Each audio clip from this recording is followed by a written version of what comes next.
Donc ici, Elisabeth au montage. Je voulais prendre une petite minute pour vous dire que malheureusement, dans cet épisode-ci, le studio a eu des problèmes avec la caméra. Donc pour les 18 premières minutes de l'épisode, lorsque je parle, on ne me voit pas. Par contre, on voit Evelyne, donc vous allez voir ses réactions. Mais je vous garantis que ça ne change pas du tout l'essence de la discussion. C'était vraiment une discussion pertinente que j'ai beaucoup appréciée. Puis sinon, ben, comme je vous dis, ça se rétablit après les 18 premières minutes. Donc, je voulais juste vous mettre au courant. J'ai fait mon possible pour que ce soit le plus esthétique possible avec ce que j'avais. Mais voilà. Donc, désolée pour ce contretemps-là. Puis, bonne écoute.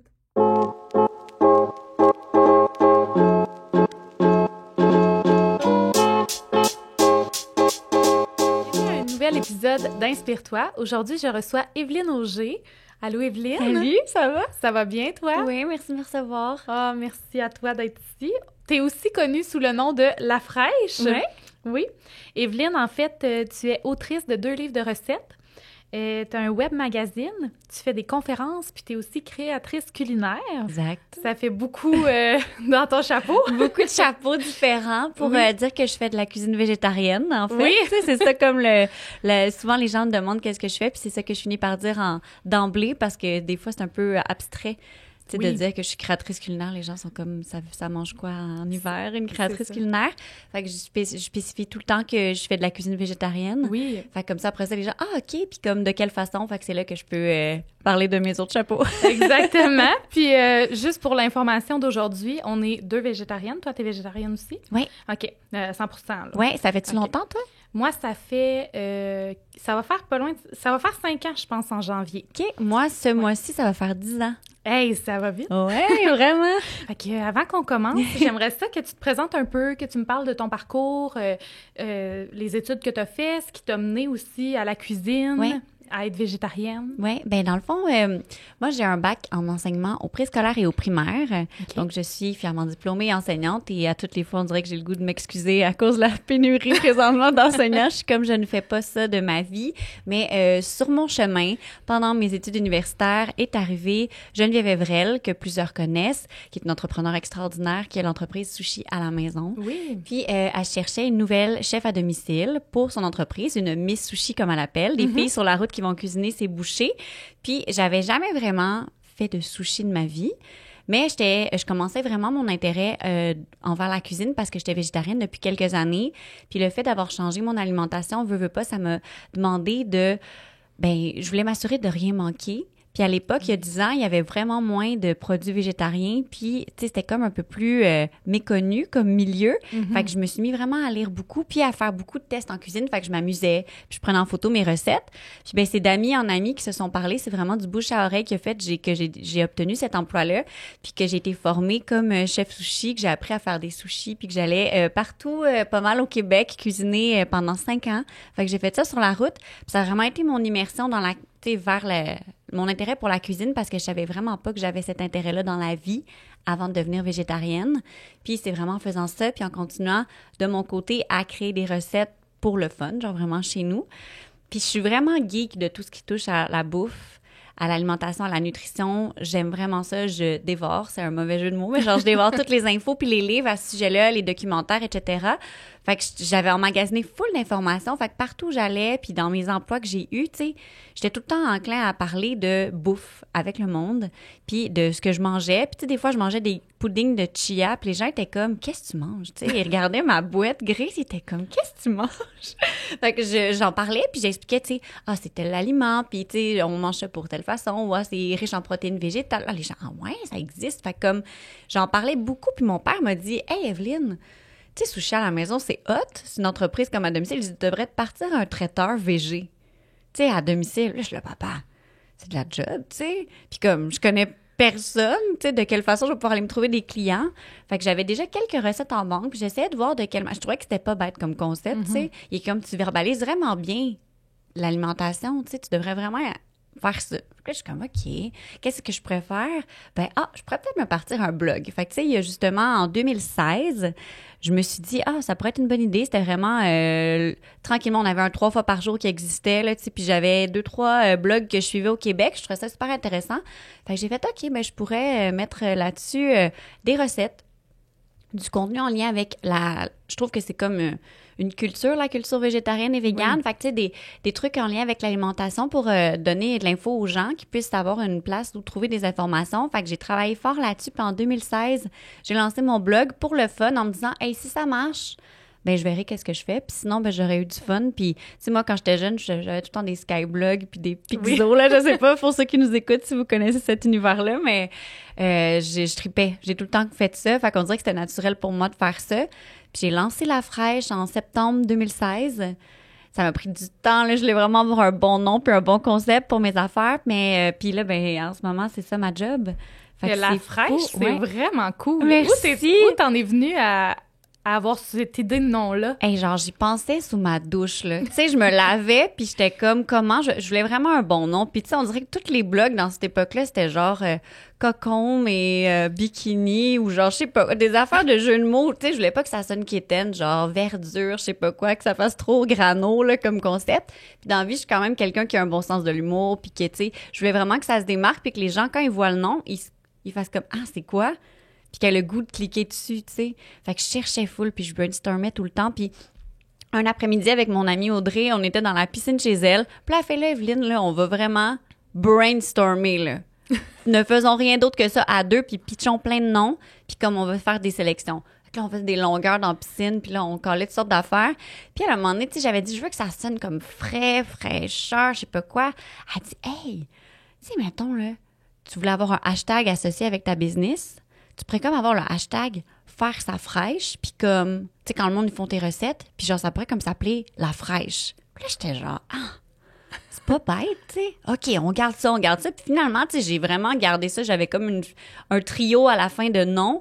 Puis j'étais rendue chez nous, puis je suis comme, OK, c'est vraiment nice. Puis La Fraîche, je trouvais que c'était cool en termes que les gens peuvent un peu m'identifier comme ça en m'appelant La Fraîche. Ça fait très, justement, je voulais vraiment montrer le contraste avec le fait que moi, dans la vie, je me prends pas au sérieux, puis je suis vraiment pas ce genre de personne-là qui est comme fraîche pète, comme on dit, là. Fait que je voulais vraiment amener ça, puis la fraîcheur au niveau de l'alimentation, des aliments, le fait que ça veut dire, tu sais, que c'est vivant, que c'est coloré, que c'est comme, tu sais, je voulais vraiment que ça me représente, que ça représente la bouffe végétarienne.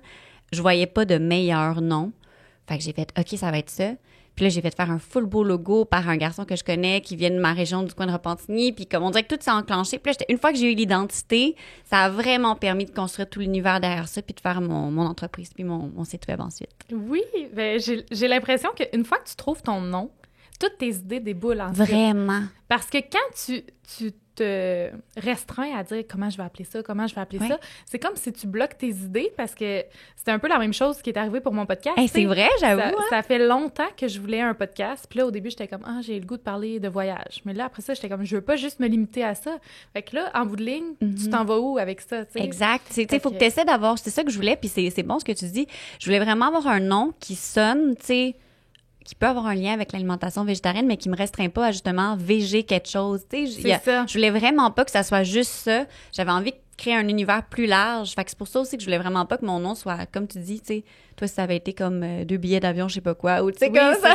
Tu pourrais pas me recevoir aujourd'hui, on pourrait, mais ce serait pas le même genre de discussion. Ça. Ouais. Puis ça te permet aussi de varier tes trucs parce que, comme j'ai vu en ligne, tu sais, t'as aussi un espace bien-être, là, je pense, sur ton magazine en ligne. Fait que c'est sûr et certain que si c'était justement végé quelque chose, ben là, tu sais, c'est comme... Ouais, ben, tu sais, vraiment parler de tout de mettons décoration. Exactement, de tout ce qui englobe ça. Mais tu sais, justement, par rapport à la culture végétarienne ou végane, je trouve justement que c'est vraiment... Souvent, quand les gens plongent là-dedans, ils s'intéressent un peu plus à d'autres champs d'intérêt qui vont graviter autour de ce milieu-là, c'est-à-dire l'environnement beaucoup, parce que plus tu lis là-dessus, plus tu te rends compte que changer son alimentation pour de l'alimentation qui est plus végétale, c'est super bénéfique pour l'environnement.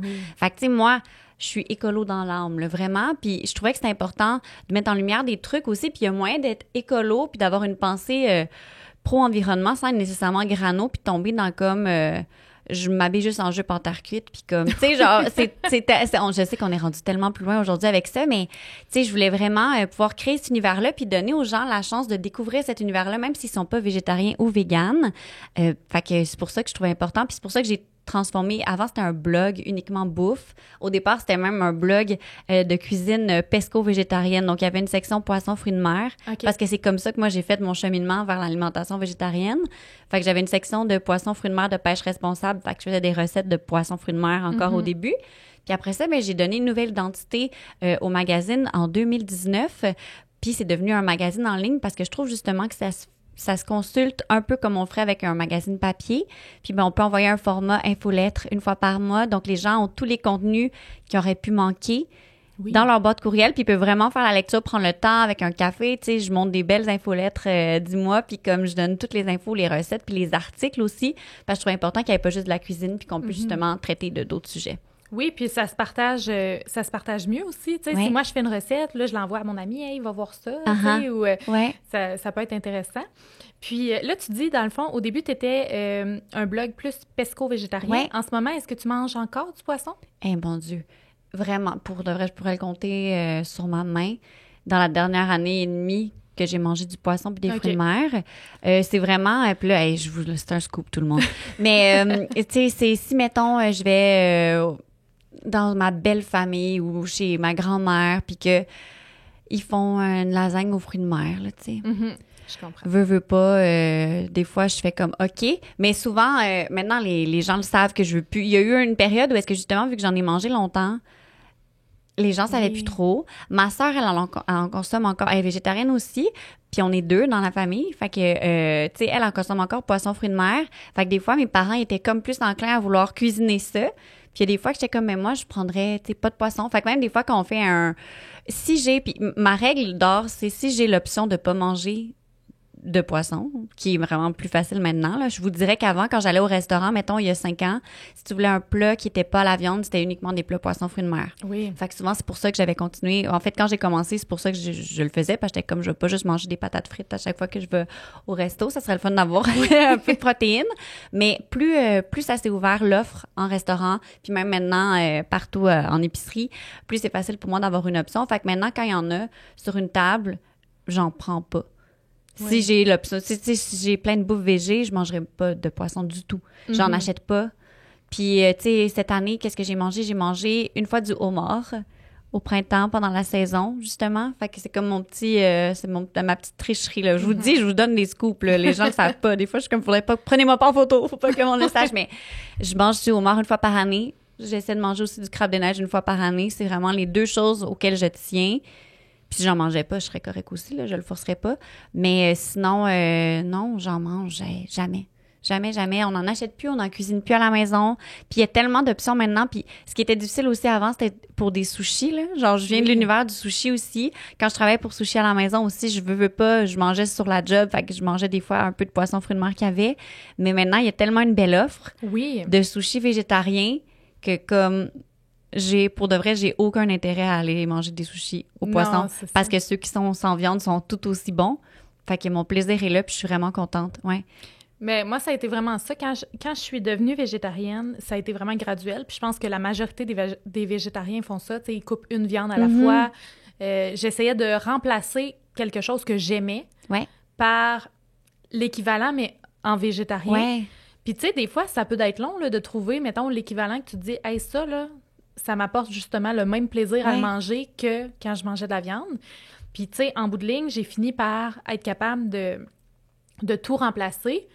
Puis honnêtement, je reviendrai pas en arrière, mais tu sais, je pense que certaines personnes, il y en a qui consomment moins de viande, mais qui en mangent encore, mais c'est déjà un très bel effort, tu sais, versus quelqu'un qui fait, tu sais, quelqu'un qui ne mange que de la viande tous les jours, tu sais. Puis encore là, on n'est pas là pour juger les assiettes des gens. Mais tu sais, une de mes philosophies super importantes avec la fraîche, c'est que je m'adresse tout le temps à un public qui n'est pas nécessairement végétarien ou végane. La majorité des gens de ma communauté ou des gens qui m'écrivent ou qui me suivent ou qui achètent mes livres, c'est des gens qui ont un intérêt à ajouter du végétarien ou du végane dans leur cuisine juste pour varier leur option, puis pouvoir justement manger plus de végétal. Puis je pense que c'est ça la clé. Puis c'est jamais d'y aller... Je trouve ça super difficile des fois de comme... sais, puis là, on dirait que je m'excusais de manger une fois du homard, puis c'est drôle parce que j'aurais dit à cette personne-là, franchement, le 3/4 de 99% de ton temps, t'es végé, comme, donne-toi un break, tu sais. Mais je trouve que c'est super sain de se laisser la chance de faire une transition, de pas nécessairement être, tu sais, c'est tout blanc ou tout noir, tu sais. Je pense que c'est le fun d'avoir la chance de pouvoir essayer. Puis j'ai des amis qui ont été végétariens, puis finalement, ils reviennent à consommer un peu de viande ou un peu de poisson, tu sais. Ça dépend vraiment. Puis je pense pas qu'il y a de bonnes marches à suivre. Il y a pas quelqu'un qui est meilleur qu'un autre dans ses choix à ce niveau-là. Je trouve que c'est juste super sain de se laisser la flexibilité de, ah mon Dieu, ma grand-mère, elle a fait une super bonne soupe, tu sais, un potage aux légumes, là. Puis elle est full contente, puis elle me sert ça avec un pâté végé, mais comme peut-être qu'il y a du bouillon de poulet dans ma soupe, tu sais. Oui. J'y demanderai pas, mais peut-être, tu sais. Puis il y en a qui vont le demander, peut-être, ou des fois, les gens me le disent même d'emblée. « Ah, mon Dieu, Evelyne, tu sais, ils me le servent à la table, ils font « Oh, j'ai cuisiné ma soupe avec du bouillon de poulet parce que dans les foyers québécois, la majorité des gens ont jamais cuisiné vraiment avec du bouillon de légumes. Toute leur vie, ça a été du bouillon de poulet. C'est juste un réflexe de mettre du bouillon. Tu sais, c'est même pas, il y a même pas de terme, là. C'est comme, je fais ma soupe avec mon bouillon, tu sais, puis comme blablabla. Puis ils se rendent compte qu'ils ont mis du bouillon de poulet, tu sais. Je ferais pas comme, OK, parfait, ben je m'en vais, tu sais. Puis comme, souvent, je fais, c'est pas grave. Mais tu sais, je pense que la norme, c'est ta norme à toi. Dans le fond. Qu'est-ce que toi, t'es confortable, puis qu'est-ce que... Tu sais, c'est ça l'important. Puis rendu là, c'est ce qui est. En même temps, il y a des gens qui seraient partis sans vouloir manger la soupe, il y aurait le droit aussi, tu sais. Il y a plein de gens, justement, qui sont super stricts sur leurs principes, mais qui vont pas nécessairement rendre les autres inconfortables avec ça, tu sais, puis qui vont soit amener leur plat ou juste faire « c'est pas grave, je vais m'arranger », tu sais. Puis le but, c'est jamais de faire sentir les gens coupables de quoi que ce soit, je pense. Puis c'est tout le temps ça que je vise avec mon entreprise. Mais c'est super important parce que, tu sais, justement... Ça vient un peu avec un point que je voulais parler un peu plus tard, mais par exemple, le fait que je sois végétarienne, à un moment donné, tu sais, j'avais certaines de mes collègues qui me disaient « ben là, pourquoi? Puis là, t'as pas tous tes nutriments. » Puis là, tu sais, les questions régulières des gens, mettons, qui ne savent pas c'est quoi nécessairement que tu manges, tu sais, parce que quand tu manges pas de la viande, tu manges quoi? Il y a beaucoup de gens qui te posent cette question-là, tu sais. Mais ça me dérange pas de te répondre quand c'est pour un but de t'informer. Mais tu sais, des fois, ça venait dans le jugement, puis je me disais, ben moi, je juge pas ton assiette, là. Je te laisse manger tes choses, tu sais. Fait que laisse-moi manger les miennes. Mais je pense que c'est ça aussi, c'est que des fois, il y a des gens qui vont être curieux, puis qui veulent s'informer, mais il y en a d'autres que, tu sais, c'est juste comme, on dirait qu'ils se sentent jugés parce que toi, tu dis que tu manges pas de viande, mais tu sais, moi, c'est zéro ça, là, tu sais, dans le sens que c'est sûr et certain que j'ai mes valeurs, puis j'ai mes principes par rapport à ça. Sauf que si quelqu'un est en train de manger un steak à côté de moi, je vais pas me mettre à l'insulter. Puis... Oui, bien, je pense que souvent, les gens, quand ils vont avoir ce genre d'approche-là, c'est qu'ils ont déjà un petit peu de cheminement de fait dans leur tête. Tu sais, l'intérêt est arrivé, ils ont été confrontés à ça, puis ils se sentent un peu coupables eux-mêmes de pas faire ça. Ça se peut, oui. Puis c'est pour ça qu'ils ont beaucoup de questions comme ça, puis qu'ils vont dans le jugement beaucoup, parce qu'ils se sentent un peu mal, eux, puis là, c'est ma théorie, là, mais souvent, ils se sentent un peu mal, puis ils savent pas nécessairement quoi faire, comment, tu sais, OK, mon Dieu, c'est-tu moi qui fais la mauvaise affaire? Tu sais, au fond, les questions qu'ils te posent, c'est un peu ça, parce qu'ils veulent comprendre, toi, de quelle façon tu y arrives, pour eux, de se déculpabiliser un peu, parce que c'est vrai qu'il y a vraiment beaucoup de culpabilité à ce niveau-là pour les gens qui mangent de la viande. Tu sais, souvent, ils se sentent un peu attaqués parce qu'en ce moment, justement, on veut juste inviter les gens à diversifier leur assiette et ajouter plus de végétaux. Puis je pense que quand les gens ont leur vie, ça a été manger steak, blé d'Inde, patate, là, tu sais, toute leur vie, d'avoir une portion de protéines, viande, une portion, tu sais, de féculents, puis une portion de légumes. Puis après ça, ils sont comme, tu sais, eux, ils n'ont pas de repères, là. Les gens, ils savent pas. Il y en a plein qui cuisinent pas le tofu puis qui sont comme, mon Dieu, je prendrais ça, que je fais avec ça, tu sais. Puis c'est normal, c'est un peu effrayant puis c'est de l'inconnu. Puis c'est pour ça que les gens, souvent, ils se braquent puis sont un peu plus comme... J'en ai eu beaucoup, moi, des gens, justement, comme ça qui m'arrivaient avec une intro un peu négative, tu sais. Puis je suis juste comme, mon Dieu, je t'écoeure vraiment pas puis je fais juste me nourrir, tu sais. Genre, c'est vraiment pas grave. Si je mangeais des craquelins avec la bruschetta, t'aurais rien dit, là. Puis comme, c'est full végé, là. Fait que comme... Oui. Tu sais, ça dépend vraiment. Des fois, c'est quand... Surtout aussi, on associe certains aliments à la culture ou la cuisine végétarienne ou végane. Puis pourtant, c'est juste des aliments, tu sais. C'est pas restreint aux gens qui mangent végé. C'est juste que c'est une source de protéines végétales élevée. Fait que c'est sûr qu'on en consomme plus, nous autres, pour avoir justement un bon apport en protéines. Mais c'est pas fait pour les végétariens, là. Non, le tofu ou les légumineuses, tu sais, c'est comme des aliments qui sont là pour tout le monde. Oui, non, c'est ça. Puis sinon, là, j'ai vu que, dans le fond, ce qui t'a poussé à être végétarienne, c'était le fait que tu avais vu un documentaire. Ouais. Mais j'ai aussi poussé un peu mes recherches, puis j'ai vu que quand tu étais petite, tu t'étais rendu compte que c'était un canard ou un canard. Mon Dieu, t'as vraiment fait des bonnes recherches. Oui. C'était un souper d'action de grâce. Puis je peux pas croire que je me rappelle de ça parce que j'étais vraiment jeune, là. C'était à peu près 5-6 ans, là. On faisait un souper d'action de grâce, puis pour comme être... mes parents aiment ça des fois sortir de la norme, fait qu'au lieu de servir, tu sais, de la dinde, tu sais, c'était du canard qu'on mangeait. Puis là, j'étais comme, oh mon Dieu, tu sais, tout petite, on dirait que j'avais jamais réalisé qu'un poulet... C'était une poule, tu sais. Mm-hmm. Puis c'est drôle parce qu'aussi, on les nomme un peu différemment, tu sais. On dit qu'on mange du porc, on mange pas du cochon, tu sais. On dit qu'on mange genre du poulet, mais on dit pas qu'on mange la poule. Puis du bœuf, de la vache. Exact. C'est vrai, c'est carrément ça, là. Puis mon cerveau d'enfant avait comme pas catché, on dirait que c'était de la viande, un animal que je mangeais. Mais là, quand on m'a dit qu'on me servait du canard, c'est le mot, tu sais, c'est l'animal, là. Oui. Je l'ai vu dans ma tête, puis j'ai dit, mon Dieu, je veux pas manger des petits canards, tu sais. Je trouve ça trop beau. Puis j'aime trop ça, tu sais. Puis là, j'ai dit, maman, genre, tu sais, j'en voulais pas. Puis c'est vraiment pas mon genre de pas manger de viande, là, enfant. Ou, tu sais, j'étais difficile pour certains aliments comme n'importe quel enfant, mais elle était comme, OK. Puis après ça, j'ai juste décidé, j'ai dit, moi, je veux plus jamais en manger. Puis elle a fait, tu sais, ils comprenaient comme pas mes parents. Fait que moi, chaque fois, je voulais pas qu'on en cuisine, tu sais. Puis c'est pas une viande, une chance qu'on cuisine beaucoup, du canard ou puis j'avais inclus là-dedans le lapin, là, tu sais, j'avais comme découvert que ça aussi, ça se mangeait, puis j'étais comme, oh my God, je capotais. Fait que j'ai vraiment décidé de pas en manger, puis souvent, les seuls endroits où est-ce qu'on en retrouvait, c'était dans les pâtés. Tu sais, quand tu fais des soupers, des vins et fromages, puis il y a des pâtés, là, il y a des pâtés de canard ou des pâtés de lapin. Fait que j'en mangeais jamais. Quand il y en avait, tu sais, je lisais les emballages, puis ça a vraiment été mon premier contact avec ça, avec le fait que, justement, j'étais sensible aux animaux. Puis ça a vraiment été ça qui a été le point déclencheur de mon végétarisme aussi, mais de mon pesco-végétarisme, disons-le, à l'époque. Mais ça a vraiment été ça qui a été la raison pour laquelle j'ai arrêté de manger de la viande, parce que j'aimais le goût de la viande. Tu sais, il y a des gens qui arrêtent pour différentes raisons. Des fois, c'est des raisons de santé. Des fois, c'est des raisons parce que, justement, le goût leur plaît pas. Ça leur roule dans la bouche, la viande, tu sais. Fait qu'ils décident de juste plus en manger. Mais moi, c'était vraiment pour les animaux, dès le départ. Le bien-être animal, ça a été ma porte d'entrée vers le végétarisme. Oh, moi, très jeune. C'est tellement ça. La conscience animale, ouais. Moi, ça a toujours été les animaux en premier. Puis des fois, mettons, tu sais, moi, sur l'autoroute, là, quand je vois un camion avec les cochons dedans, je te jure que je pleure. Ma meilleure amie m'a dit ça la semaine passée. Elle dit, j'avais une super belle journée, puis j'ai croisé un gros camion de porc. J'ai pleuré, j'étais comme, oh mon doux. Mais oui, j'ai de la misère, moi aussi. Je suis pas capable de faire... Ça, les animaux morts, mettons, parce qu'ils se sont fait frapper sur le bord de la route, ça me démolit à chaque fois. Moi aussi, je suis super sensible à ça. Mais les trucks de camions, d'après moi, même les gens qui consomment de la viande, c'est quelque chose de très... concret de le voir dans quel état ils sont transportés. Tu sais, des fois, tu les croises l'hiver à moins 40, là. Puis, tu sais, là, je m'excuse pour tout le monde. Sorry, trigger warning, là. Oui. Mais, tu sais, tu croises un camion sur la 40, puis, tu sais, c'est en fer, puis c'est troué, là. Puis, je comprends qu'il faut que ça puisse, que les porcs puissent respirer, puis comme les petits cochons, je vais les appeler les cochons, puissent prendre de l'air, mais comme, tu sais, il fait moins 40, là.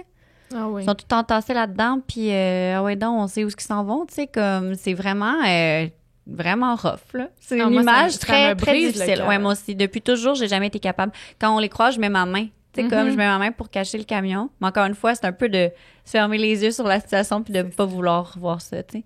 Mais c'est un peu aussi, j'avais vu une phrase qui disait, si tu serais pas capable de tuer l'animal, pourquoi t'en consommes, tu sais? Ouais. Puis, moi, personnellement, j'étais tellement d'accord avec ça parce que je me disais, demain matin, tu me dis que je dois moi-même tuer mon animal pour le manger. God. C'est impossible. Oui. Mais moi, je salue les gens qui chassent puis qui sont capables de faire ça. Je trouve ça vraiment... Tu sais, c'est fait justement dans un but de consommation puis qui sont capables de faire ça. Moi, je trouve que c'est super. Super. Je trouve ça super. C'est que les chasseurs aussi, il y a un côté, le fun, entre guillemets, de ça, c'est que souvent, l'animal qu'ils vont tuer, ils vont le consommer toute l'année. Oui, exactement. C'est un animal qui est consommé toute l'année. Oui, c'est vraiment bien fait, là. C'est beaucoup plus éthique que de l'élevage de masse, puis de les tuer, puis justement, les amener à l'abattoir, on sait qu'est-ce qui se passe quand ils sont là, puis les gens, je pense, qui croient que c'est moins pire, tu Tu sais, ils veulent s'imaginer que c'est moins pire que ça l'est réellement. Mais en bout de ligne, tu sais, moi aussi, j'ai écouté des documentaires, puis c'est pas des documentaires qui se passent en Chine. Là. Non, exactement. Mais je sais que, puis là, je tiens à dire aussi que je sais que de plus en plus de fermes, de producteurs qui sont conscientisés à ça. Oui.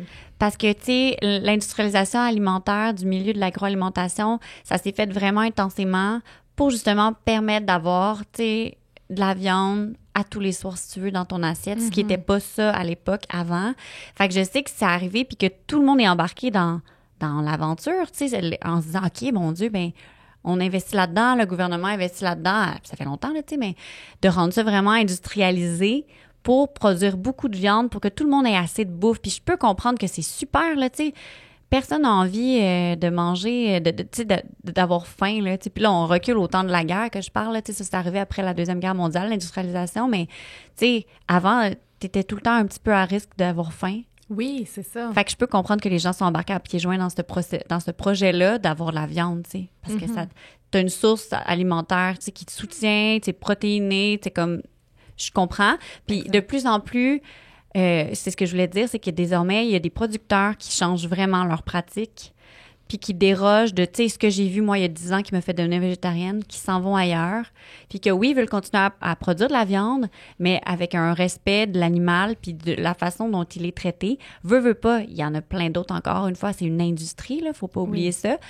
Ça roule, puis ça sort en grande quantité. On le voit sur les étalages des épiceries. Il manque pas de viande, tu sais. Mais il y en a par contre, puis ça, je tiens à les saluer pour ça, qui changent les pratiques, puis qui veulent permettre aux gens de pouvoir avoir de la viande s'ils veulent, mais qui travaillent vraiment fort pour que ce soit une viande de qualité, que l'animal soit bien traité. Puis souvent, mais après ça, qu'ils fassent cette viande-là soit vendue aussi à des bouchers qui sont capables de bien transformer cet animal-là pour utiliser toutes les parties de... Tu sais, si pour éviter le gaspillage. Exact. Puis si on l'a élevé puis on l'a tué pour sa viande, ben ça serait cool d'honorer l'animal de A à Z. Exact. Puis moi, je salue full ça. Tu sais, genre, je trouve que c'est vraiment... Moi, je suis pro, justement, que l'agriculture, autant au niveau des végétaux aussi, soit faite dans le plus grand respect de la nature, c'est-à-dire qu'on garde nos sols sains, qu'on garde tout ce cycle-là qui fasse du sens ensemble puis qu'on en prenne soin. Fait que je salue justement les gens qui vont chasser puis qui sont capables d'avoir de la viande puis qui se nourrissent de leur chasse. C'est hot, là. Moi, jamais de ma vie, je serais capable de faire ça.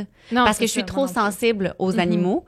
Mais mon Dieu, je trouve ça vraiment honorable, les gens qui sont capables de, comme, ils partent, puis des fois, c'est des fins de semaine de temps, puis à être dans la bouette, puis comme dans le fret pour chasser une bête. Je trouve ça cool, tu sais, puis veut pas, on vient de là quand même. Les humains, on a appris à se nourrir en faisant de la chasse, en faisant de la cueillette, tu sais, de toutes sortes de façons. Fait que je trouve ça vraiment cool.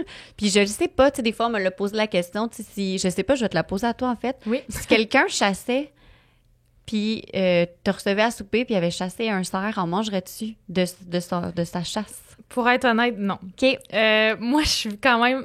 Mais je dirais que je suis sévère par rapport à ça, mais pour moi, tu sais, dans le sens que moi, je suis juste pas capable. Ouais. Mais en même temps, j'ai toujours voulu être végétarienne. Tu sais, j'étais quand même jeune là, quand je voulais être végétarienne. T'as toujours voulu, c'est donc mais je te dirais que, peut-être pas au primaire, là, mais mettons, dès le secondaire, moi, je voulais être végétarienne. Wow! La seule chose, c'est que c'était comme compliqué. Tu sais, j'habitais pas seule. Tu sais, j'étais pas en appartement, tout ça. Mais dès que je suis arrivée en appartement, mon processus a commencé. Wow! Puis c'est comme... J'avais commandé une boîte de repas, là... prête à manger, genre? Ben, pas prête à manger, mais dans le fond, que tu dois préparer toi-même. OK, pour prête à cuisiner, là. Pour ne pas la nommer. Certaines boîtes qu'on peut recevoir à la maison. C'est là. ça, ouais. exact. OK, je comprends. J'avais commandé ça, puis je me souviens que c'était une période où est-ce que j'étais comme plus à la course, tout ça. Puis cette semaine-là, en particulier, j'ai pas pu choisir mes recettes. J'avais oublié. OK. Fait qu'on m'a envoyé des recettes par défaut, dans le fond. Et un petit mode aléatoire au niveau de tes recettes. Et je me souviens que dans le fond, la première recette, c'était du porc, OK? Je me rappelle pas quel type de porc, quelle partie du porc, qu'on devait farcir. Puis tu sais, mettons, l'image, ça avait l'air très appétissant. Mais quand j'ai vu la viande, je sais pas, moi, c'est comme un déclic de couleur qui s'est fait. Puis j'étais comme, c'est de la chair. Ça m'a comme tellement écœurée. Je trouve ça tellement le fun d'entendre les anecdotes de comment le monde sont devenus végés. Ça me fait toujours rire. Mais j'ai été incapable de le manger. Je me sentais j'étais pas capable, ça me levait le cœur. Fait que vous comprendrez que c'est le porc qui a été éliminé en premier de mon alimentation. Il y a beaucoup de gens que c'est ça.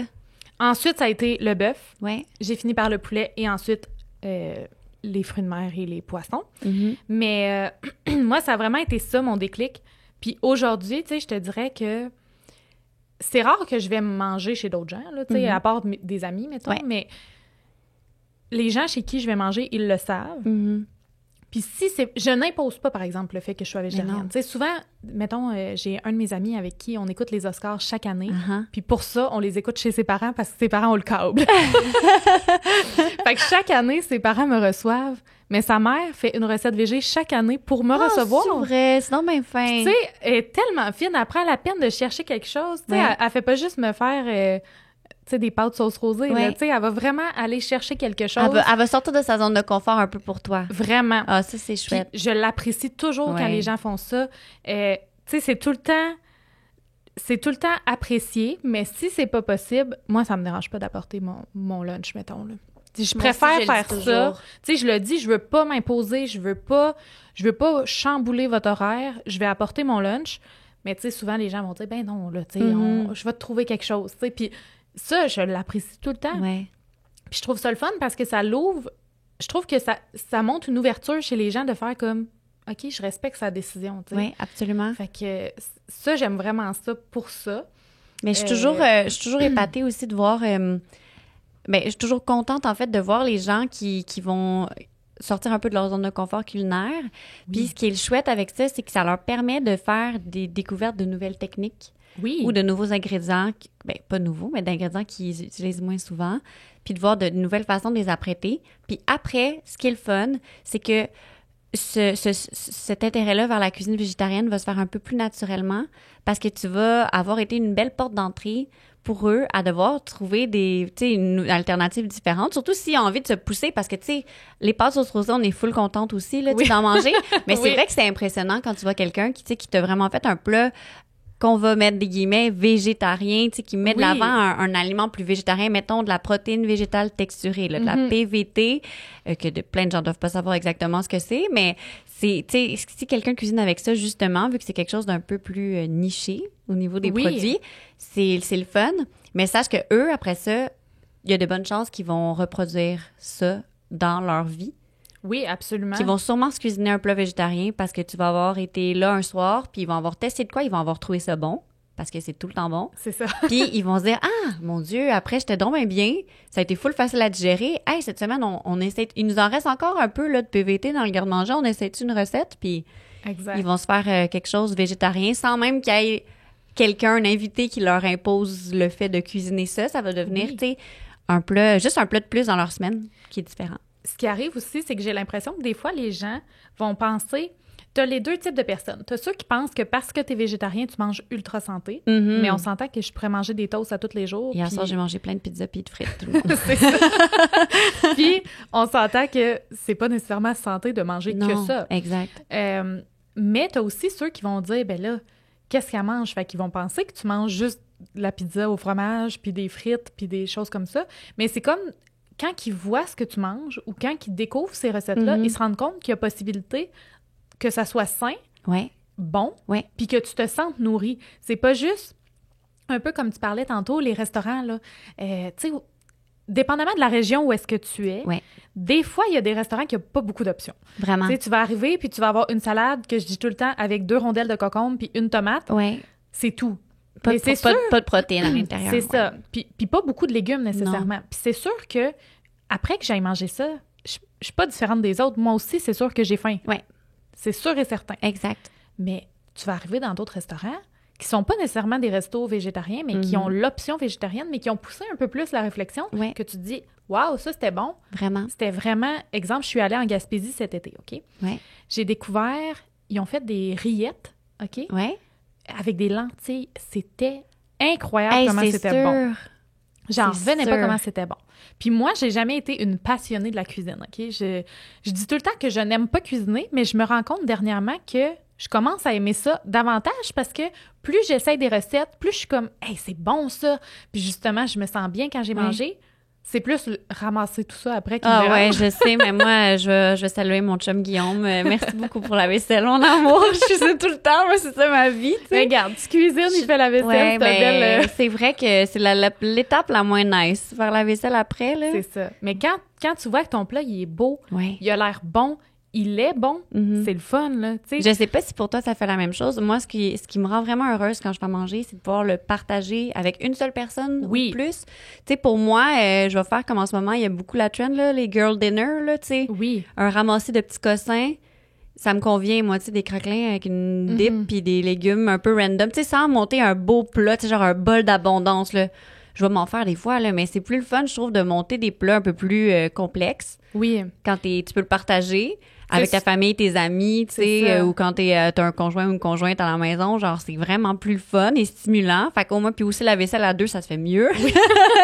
Mais c'est vrai que quand t'es tout seul versus quand il y a quelqu'un d'autre avec qui partager ton repas, tu vas avoir plus tendance à cuisiner davantage ou faire quelque chose de plus gros que, comme tu dis, exactement. Oui, c'est ça, tu sais, ou un petit plat de pâtes bien vite fait, là, tu sais, ou moi, ma vie, là, mon go-to, là, c'est de me faire un sandwich œuf, laitue, tomate, mayo, fromage, dans 2 bonnes toasts bien toastées, là. C'est ma vie. Je mangerais ça tout le temps. Matin, midi, soir, je tripe sur pas ça. Trop de J'ai tout le temps ces ingrédients-là à la maison parce que soit que j'aime savoir des tomates pour faire plein d'affaires parce que pour vrai, je sais que c'est un fruit, mais c'est que, tu sais, au niveau légumes, là, tu sais, recettes salées, des tomates, là, c'est ma passion. J'adore les tomates. Je trouve qu'on peut faire tellement d'affaires avec ça. Fait que j'ai tout le temps des tomates, tout le temps un peu de laitue pour soit faire une salade dans ma semaine ou quelque chose, tu sais, ou des sandwichs. Oui. Puis tout le monde a un bloc de fromage ou de fromage végétal. Puis je mets des œufs pour avoir un peu plus de protéines là-dedans. Puis tout que c'est bon, là. Oui. Full Moi, mayo. je rajouterais le bacon végé, là. Ouais, je sais, j'en ai un bon, mais des fois, je suis comme, il est pas fait, là. J'ai pas le temps de me faire un petit toi, bacon. tu le fais toi-même, oui. hein? Oui, j'ai... Mais pour vrai, genre, tu sais, avec ma job, j'achète vraiment peu. Puis en fait, je dis ça, je sais pas pourquoi, mais j'achète vraiment pas beaucoup d'aliments transformés végétariens. Des fausses affaires, genre. Oui. Puis c'est super cher. C'est vrai. C'est très cher. Versus quand tu le fais toi-même, ça te revient vraiment moins cher. T'en as beaucoup plus. Oui. Vraiment, t'en as beaucoup plus. Mon Dieu. Cette semaine, j'ai mangé un produit transformé végétarien. Puis, tu sais, ça disait un 4 portions, là. Sincèrement, la portion qu'il y avait dedans, ça devait être un demi-bloc de tofu. Ouais. C'est quasiment puis, tu sais, une moi, j'ai portion, comme préparé, ça, j'ai préparé le reste de mes affaires en conséquence en me disant, ça va faire des lunchs, tu sais. Puis, j'ai sorti tu sais, je mettais le tofu dans les plats. J'étais comme, waouh, c'est vraiment pas beaucoup de tofu, là. Non, c'est ça. Ça nous fait vraiment pas une grosse portion, tu sais. Puis, fait que là, j'ai rajouté, tu sais, j'avais des légumes verts, j'ai rajouté des edamame, des fèves de soya vertes, là, qui sont immatures, qu'on peut acheter surgelées, mais ça, c'est super riche en protéines végétales. Fait que j'étais comme, on va booster ça parce qu'on va avoir faim après nos lunchs, sinon, tu sais. Fait que je trouve que c'est ça qui est plate parce que ces produits-là, souvent, sont chers, puis il y en a un peu moins. Puis, tu sais, ben, veux pas, il y a beaucoup de sel, il y a beaucoup de sucre, il y a beaucoup de trucs comme ça. Puis souvent, c'est un peu des options moins saines, panées. Oui. Tu sais, comme, puis je comprends, puis c'est nice, là, tu sais. Moi, j'en ai dans le congélateur en ce moment des bons pogo vegan, là. On a une entreprise québécoise qui en fait maintenant qui sont super bons. Puis je les ai, puis je suis contente de pouvoir manger des fois un petit pogo rapido, là. Mais tu sais, c'est ça, j'essaie de pas trop m'en acheter, puis de vraiment prendre, je trouve que ça prend autant de temps acheter, mettons, un bloc de tofu puis mettre un peu d'assaisonnement que de faire cuire une protéine, tu sais, un faux poulet, là, tu sais, ou un faux canard qui va m'avoir coûté le triple du prix.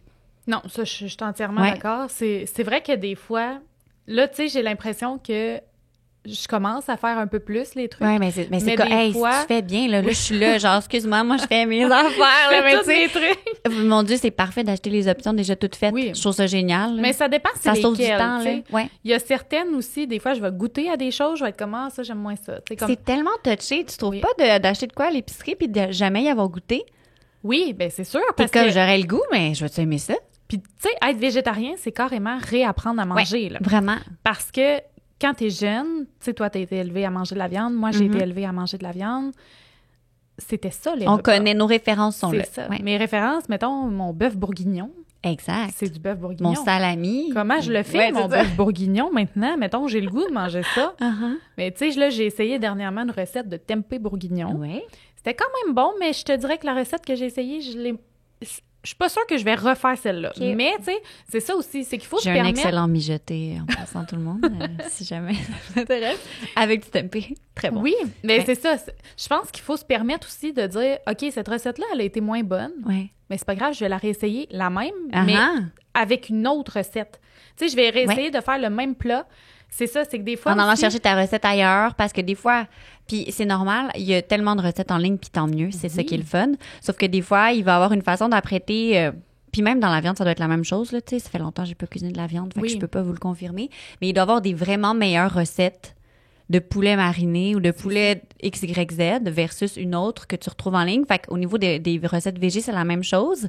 Mais tu sais, faut pas oublier que faut quand même assaisonner les affaires. Puis des fois, il y a certaines recettes qu'on dirait que ça manque un peu d'assaisonnement. C'est ça. Puis tu sais, une base de tofu, une base de légumineuses ou même une base de poulet, tu sais, c'est assez fade. Fait qu'il faut donner un peu d'amour et de personnalité à tout ça. Puis tu sais, notre poulet, il est bon parce qu'on l'a fait rôtir au four pendant longtemps avec des épices, genre, tu sais. Un poulet bouilli, ça serait quand même poche, tu sais. Autant qu'un tofu plein, là, tu sais. Exact. Fait qu'il faut donner un petit peu d'amour aux choses. Puis des fois, on dirait que dans la cuisine végétarienne, c'est comme, mets ton bloc de tofu, c'est le poivre, tu sais. Je suis comme, ça va manquer, là, de kick. Puis clairement, personne n'aimerait ça, là. Si on n'a jamais mangé de tofu, ils vont faire, là, ça goûte le soya, là. Oui. Il faut faire attention, justement, parce que, tu sais, moi, mon frère, il a goûté à une recette végétarienne à un moment donné, puis il l'a pas aimé. Ouais.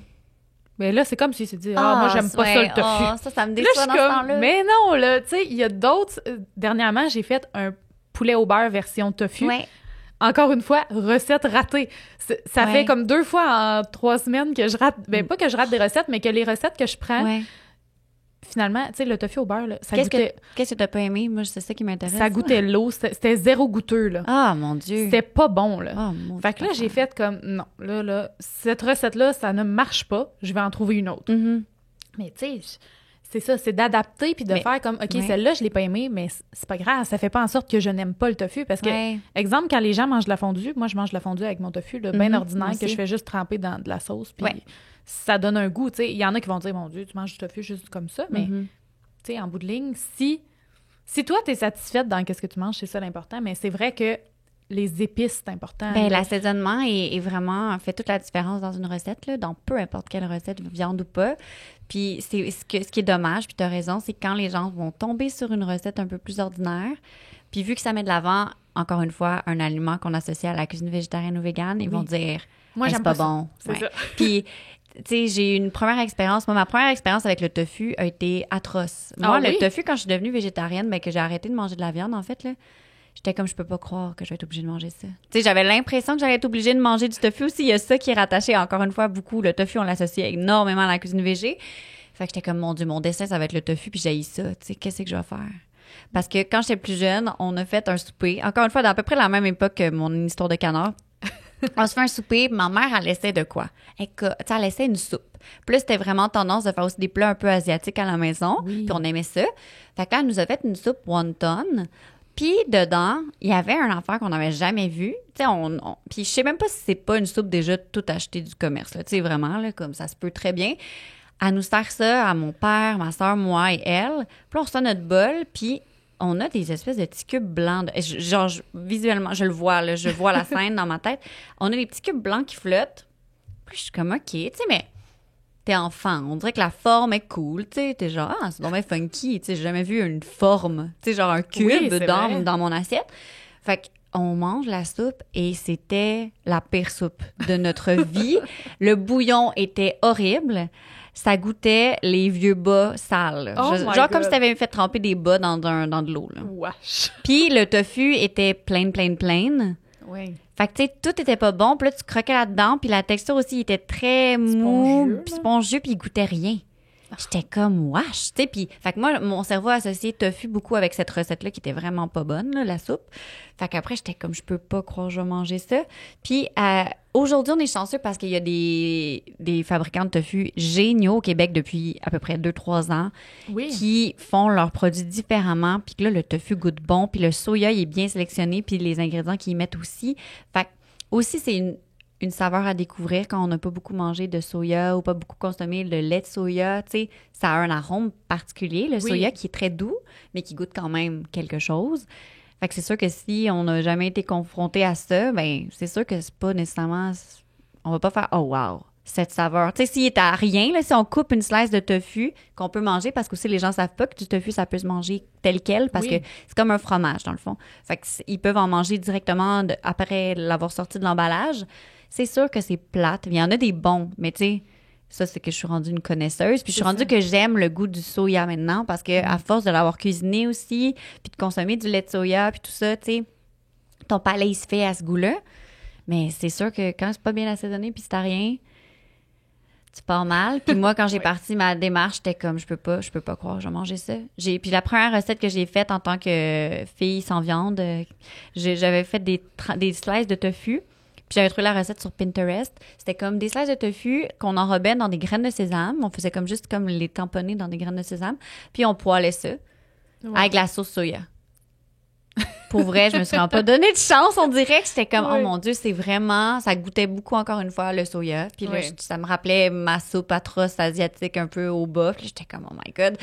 Fait que j'ai arrêté. Puis là, j'étais comme, oh, faut que j'essaie encore, faut que j'essaie. Fait que j'ai entendu un peu. Puis à un moment donné, je me suis dit, je pourrais le râper. Oui. Tu sais, genre, ce qui me gossait, c'est surtout la texture. Puis moi, dans la vie, j'aime pas les champignons aussi à cause de la moi texture. Non plus, je déteste ça. À cause de la texture. Fait que j'étais comme, si je le râpe. Oui. Si je le râpe, genre, peut-être ça serait différent, tu sais. Peut-être que si je le fais poêler, il va peut-être comme croustiller, tu sais. Fait que là, j'ai râpé ça, puis j'ai mis des assaisonnements à taco. Ben oui. Puis j'ai fait comme un plat mexicain. Puis justement, ça goûtait plus l'asiatique, le soya, mettons. Tu sais, on sortait de cette zone-là, on allait dans vraiment d'autres saveurs. Puis ben la cuisine mexicaine, des épices mexicaines, c'est full relevé, goûteux, parfumé, tu sais. J'étais comme, OK, là, on a pogné quelque chose, puis ça a été mon intro positive avec le tofu. Après avoir donné une autre forme, Parce qu'il y a beaucoup de recettes aussi qui sont faites avec des champignons. Oui, je sais, dans la cuisine végétarienne, oui. Fait que là, des fois, je suis comme portobello. Là, je suis comme, non, tu sais, justement, quand je cherchais... Te recevoir un bon burger avec un gros portobello en main, si on peut me faire le pire cadeau, là, je vais peut-être le manger, là, parce que je suis polie, là, mais même là, non, ça m'écœure vraiment. Je suis incapable. Honnêtement, des fois, je me demande si j'ai pas une allergie ou je sais pas, mais je suis pas capable. Sérieusement, là... Plus jeune, là, à un moment donné, là, je me rappelle en avoir mangé un, là, puis avoir été malade, là. Tellement que ça t'écœurait? Je suis pas capable. Ah, mon Dieu. Mais j'aimerais aimer ça, moi, parce que je comprends qu'ils en mettent dans la cuisine végétarienne, parce que c'est vraiment, tu sais, c'est la saveur umami au plafond, tu sais. Mm-hmm. Mais j'essaie. J'ai une porte d'entrée avec les champignons sauvages un peu plus facilement. Parce qu'au niveau de la forme, même là, ils ont une texture moins spongieuse pour certains. Quand on les poêle, je trouve que c'est différent. Puis l'odeur aussi, quand on les cuit, je trouve pas que ça sent la même chose que, mettons, des champignons de Paris. Moi, champignons de Paris, non merci, là. Non. Ça, c'est des champignons... Les petits champignons blancs, là, dans les casseaux bleus à l'épicerie, là. Oh mon Dieu, si on peut me faire un supplice, faites-moi une poêlée de champignons de Paris ou juste mange un champignon de Paris cru, là, faudrait me payer vraiment cher. Mais... je sais même pas si j'accepterais, peu importe le montant. Je veux dire, j'haïs, mais j'aime vraiment pas ça. Mais les champignons sauvages, je sais pas de quelle manière. Je pense qu'on était allés dans un restaurant un peu... quand on commençait notre vie montréalaise de jeunes femmes, mes amis et moi, on était allés dans un bon resto, puis c'était une table d'hôtes. Puis en entrée, c'était des champignons poêlés dans du beurre. Puis tu sais, dans les restos, ils les aiment pas avec le beurre puis le sel. Fait qu'ils étaient bons, les champignons. Puis ça a été vraiment une super bonne porte d'entrée pour moi avec ça parce que j'avais aimé mon plat. Je me suis dit, je vais essayer. De toute façon, ils me la servaient l'entrée, là. Au pire, mes amis vont la prendre, mais je l'avais toute mangée puis j'avais aimé ça. Puis, tu sais, les formes étaient différentes. La texture était vraiment, tu sais, panée, le fun, genre croustillante. J'étais comme, mon Dieu, OK. Peut-être que je catch l'intérêt des champignons. Puis là, ben j'essaie encore parce que, tu sais, justement, il y en a dans... C'est surtout que des fois, ça restreint quand tu vas en restauration ou chez du monde. Les gens, on dirait qu'ils en mettent dans plein d'affaires. Oui.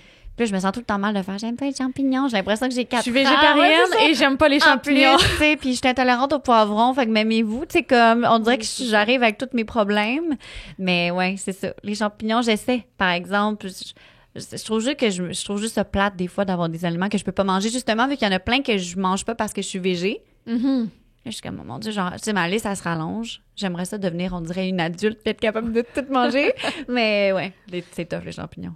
Est-ce que tu penses que cette contrainte-là fait en sorte que c'est pour ça que, mettons, t'es pas végane ou t'es juste pas intéressée à être Non, végane? le véganisme m'intéresse beaucoup. Je dirais que je mange beaucoup végane, là. Tu sais, je vous ai parlé de mon sandwich avec du fromage, mais je mange vraiment, vraiment, vraiment souvent. Mes plats que je cuisine sont véganes. Je sais pas pourquoi, ça se fait juste automatique. C'est juste que tu manges aussi d'autres choses. Ouais, mais j'ai fait... parce que quand j'ai commencé justement à être pesco-végétarienne, puis après ça, l'intérêt vers... migrer, je voulais vraiment m'en aller vers le végétarisme. C'était quelque chose que je souhaitais.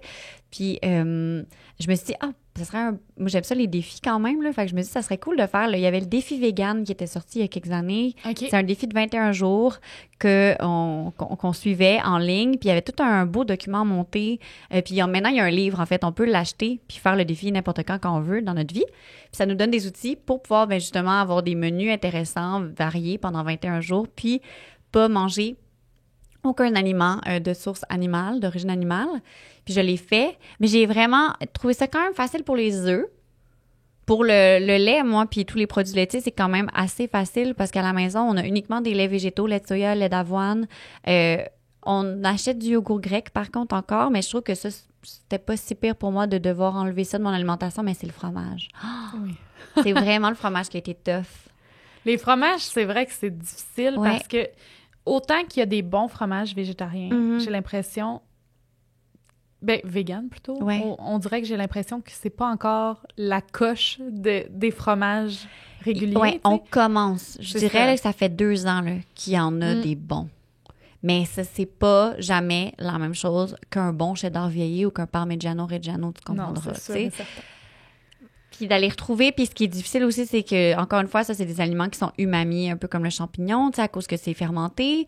Fait que ça goûte plein d'affaires. Fait que ton palais, tes papilles sont comme full en passion, tu sais. Fait que c'est difficile d'aller retrouver ces saveurs-là si tu choisis pas les bons ingrédients dans ta conception de fromage végétal. Oui. Puis je pense que au début, quand le monde se sont lancés dans les fromages végétaux, c'était plus pour avoir un look fromage. Ça, tu sais, soit qu'ils se tartinent, soit qu'ils font, soit, tu sais, comme, plus on misait sur le look, le visuel, parce que tu Pinterest, la recette a l'air full belle, là, ton fromage, là, justement, il a l'air donc bien fondant, comme un fromage à nacho classique. Finalement, ça goûte full rien, puis ça goûte le curcuma à l'os, parce qu'ils veulent qu'il soit jaune-orange, tu sais. Fait que, au début, on dirait qu'ils misaient pas ces bonnes affaires, mais là, il y en a sur le marché, dans les épiceries, plus facilement, qu'on peut acheter plus facilement, puis on a autre chose, là. Tu sais, c'est sûr que, encore une fois, c'est pas du fromage. Fait qu'ils font différemment, mais la saveur, ils commencent à trouver vraiment des angles intéressants. Beaucoup, souvent, travailler avec l'huile de coco avant. Fait que souvent, quand tu mangeais des fromages végétaux, si tu voulais qu'ils soient un peu durs, ils mettaient de l'huile de coco dedans parce que quand elle va au frigo, elle durcit. Oui. Mais ça goûte la noix de coco, tu sais. Moi, mon fromage, je veux pas qu'il goûte la noix de coco, nécessairement. Fait que, mais je sais que là, ils travaillent fort pour avoir des options plus intéressantes puis différentes. Puis, bon, on commence vraiment. Puis j'en ai à la maison, puis j'en mange. Fait que j'ai tout le temps les deux. J'ai tout le temps des fromages végétaux à la maison, puis du fromage normal. Mais même en ce moment, j'essaie de penser dans mon frigo, je pense que j'ai pas de fromage. OK. Fait que c'est ça. Le fait d'avoir des options plus intéressantes maintenant, ça facilite la vie. Mais genre, j'ai du parmigiano reggiano au congélateur pour mettre sur mes pâtes, là. Ça, c'est sûr et certain. Fait que c'est pour ça que je suis pas devenue végane. Puis ça restreint beaucoup plus les gens aussi, ton entourage. Mm-hmm. Encore une fois, je sais que je serais capable de, moi, amener mes plats, tu sais, pas vouloir mettre de pression à personne par rapport à ça. Mais c'est quand même touché. Puis tu sais, quand j'ai fait le défi de lire tous les... Tu sais, tu lis les aliments, les ingrédients, la liste d'ingrédients parce que je voulais vraiment pas tricher. Puis même les chips, là. Oui. Je vous le confirme, la gang, il y a bien des chips qui sont pas véganes. Les bonbons avec la gélatine. La gélatine. Ouais. Mais c'est vrai que c'est fou. Moi aussi, je te dirais que mon côté plus vegan, c'est vraiment plus dans ce que je consomme. Exemple, mes vêtements, j'achèterai pas de cuir. OK. Mes produits nettoyants, mettons mon shampoing, ces choses-là, je veux pas que ça soit testé sur les animaux. Ouais. Tu sais, je vais faire vraiment plus attention à ça. Mm-hmm. Mais moi non plus, je pense pas être rendue au point d'être végane. Ouais. Mais souvent, je mange végane aussi. Oui, c'est ça, mais on s'en rend juste pas compte. Tu sais, tu cuisines pas en disant « je mange un plat végane ». Mais au final, ton plat va avoir plein de protéines végétales, puis il y aura aucun aliment de source animale, tu sais. Exact. Ouais. J'ai envie de te demander, c'est comment de se lancer dans l'univers de la cuisine alors qu'on s'entend qu'il y a beaucoup de chefs qui sont très connus au Québec. Il y a tellement de recettes en ligne, comme tu dis, sur Pinterest. Il y a tellement de livres de cuisine. Ouais. Comment c'est cette entrée-là dans ce monde-là? Comment tu dis, je vais réussir à faire ma place quand même, malgré tous ces gens-là qui sont déjà là? Oui, c'est vraiment une bonne question. Je dirais que moi, quand j'ai démarré, mon but n'était pas de gagner ma vie avec ça nécessairement ou de faire ça de ma vie à long terme. Je savais pas vers quoi j'allais en me lançant là-dedans. Mais c'est certain que j'avais envie de me démarquer pour que les gens aient envie de tester mes affaires, tu sais, puis qu'ils aient envie de me suivre, puis qu'on voit ce qu'il y en est après. Fait que je dirais que au début, je misais beaucoup sur l'originalité de mes recettes, de vraiment faire des recettes qui ont jamais été faites. C'est pas évident, là? Non. Mais il y a, mettons, quand j'ai lancé en 2016, un peu plus, il y avait vraiment moins de monde qui faisait ça. Puis je faisais des affaires un peu plus funky, puis je m'étais acheté des livres pour avoir... tu sais, connaître un peu plus des combinaisons d'aliments ensemble qui donnent des résultats au niveau des saveurs qui sont intéressantes, mais que peut-être on n'aurait pas pensé pairer ensemble ces ingrédients-là pour en faire une recette. Fait que souvent, ben, je me disais, OK, j'aimerais cuisiner, mettons, un tofu, mais je voudrais qu'il sorte du lot puis pas faire des tofus classiques.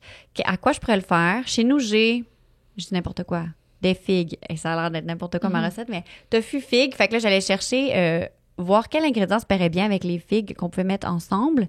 Puis, ben, moi, je montais une recette à partir de ça.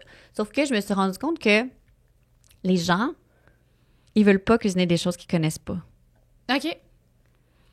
Certains, oui. La majorité veulent surtout, connaître. là, Evelyne, tu me demandes de faire une recette végé. Mm-hmm. Tu me demandes de mettre des affaires que j'ai aucune idée s'ils sont bonnes ensemble. Oui. Parce que j'ai jamais mangé. Mais c'est bon, tu sais, jamais je sortirai une recette, c'est pas bon. Mais puis, tu me demandes aussi de comme mettre des ingrédients peut-être là-dedans que je connais pas. Genre, c'est 3 strikes qui font que la personne n'en fera pas ta recette. Fait que là, au début, j'essayais vraiment ça, mais c'est cool. Puis tu sais, aussi, j'essayais au niveau de mon image de me différencier un peu de ce qui se faisait pour pas que ce soit identique à ce que les autres font.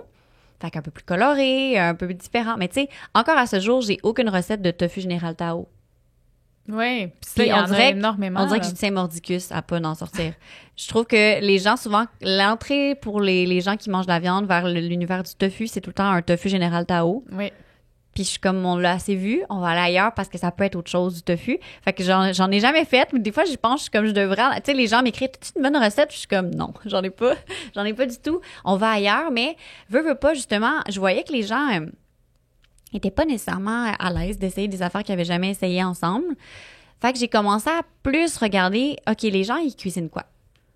Qu'est-ce qu'ils aiment se faire à manger? N'importe qui, viande ou pas viande, végétarien, non végétarien, qu'est-ce qu'ils cuisinent dans leur semaine pour que je leur offre des recettes qui peuvent faire dans leur semaine, qui auront le goût de faire. Puis oui, peut-être des fois aller ajouter une combinaison d'ingrédients un peu funky, mais faire en sorte qu'ils la cuisinent. Parce que, tu sais, je pense à ça. Cette semaine, j'ai recuisiné une recette que ça faisait longtemps que je n'avais pas cuisinée, que j'ai sur mon site web. C'est des muffins avec des carottes, de l'orange, fait que jus d'orange, du zeste d'orange. Puis dedans, ben, au lieu d'utiliser du sucre, je faisais de la purée de dattes beaucoup. Là, à une époque, j'étais comme full passion purée de dattes pour mettre le côté sucré, mais qu'on ait les fibres aussi. Fait qu'il y a un sucre vraiment super là, à avoir dans ces recettes. Puis en plus, dedans, je fais un œuf de lin. Je sais pas si tu sais quoi. Non, j'ai aucune idée. C'est pour en pâtisserie-boulangerie. Si tu veux faire un substitut aux œufs, tu prends du lin moulu, puis tu ajoutes un peu d'eau. Tu le mélanges, puis ce que ça va faire, c'est que faut que tu le laisses un petit peu agir, fait à peu près 10 minutes. Ça devient vraiment gélatineux. Le lin, ça fait vraiment une gélatine, un peu comme le pudding de chia en termes de consistance. Puis ça fait vraiment une texture un peu blanc d'œuf. OK.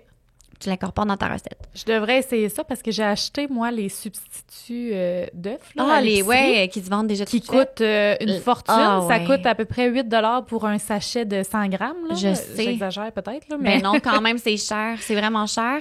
Fait que c'est super le fun. C'est sûr que, tu sais, tu feras pas un œuf de lin pour te faire des œufs brouillés. Non, tu sais, ça va te faire un pâté de lin dans le poêle, parce que visuellement, ça ressemble pas à des œufs. Non. Mais ce que tu cherches à avoir souvent dans tes pâtisseries, tu sais, le côté un peu humide puis tout ça, ça va remplacer.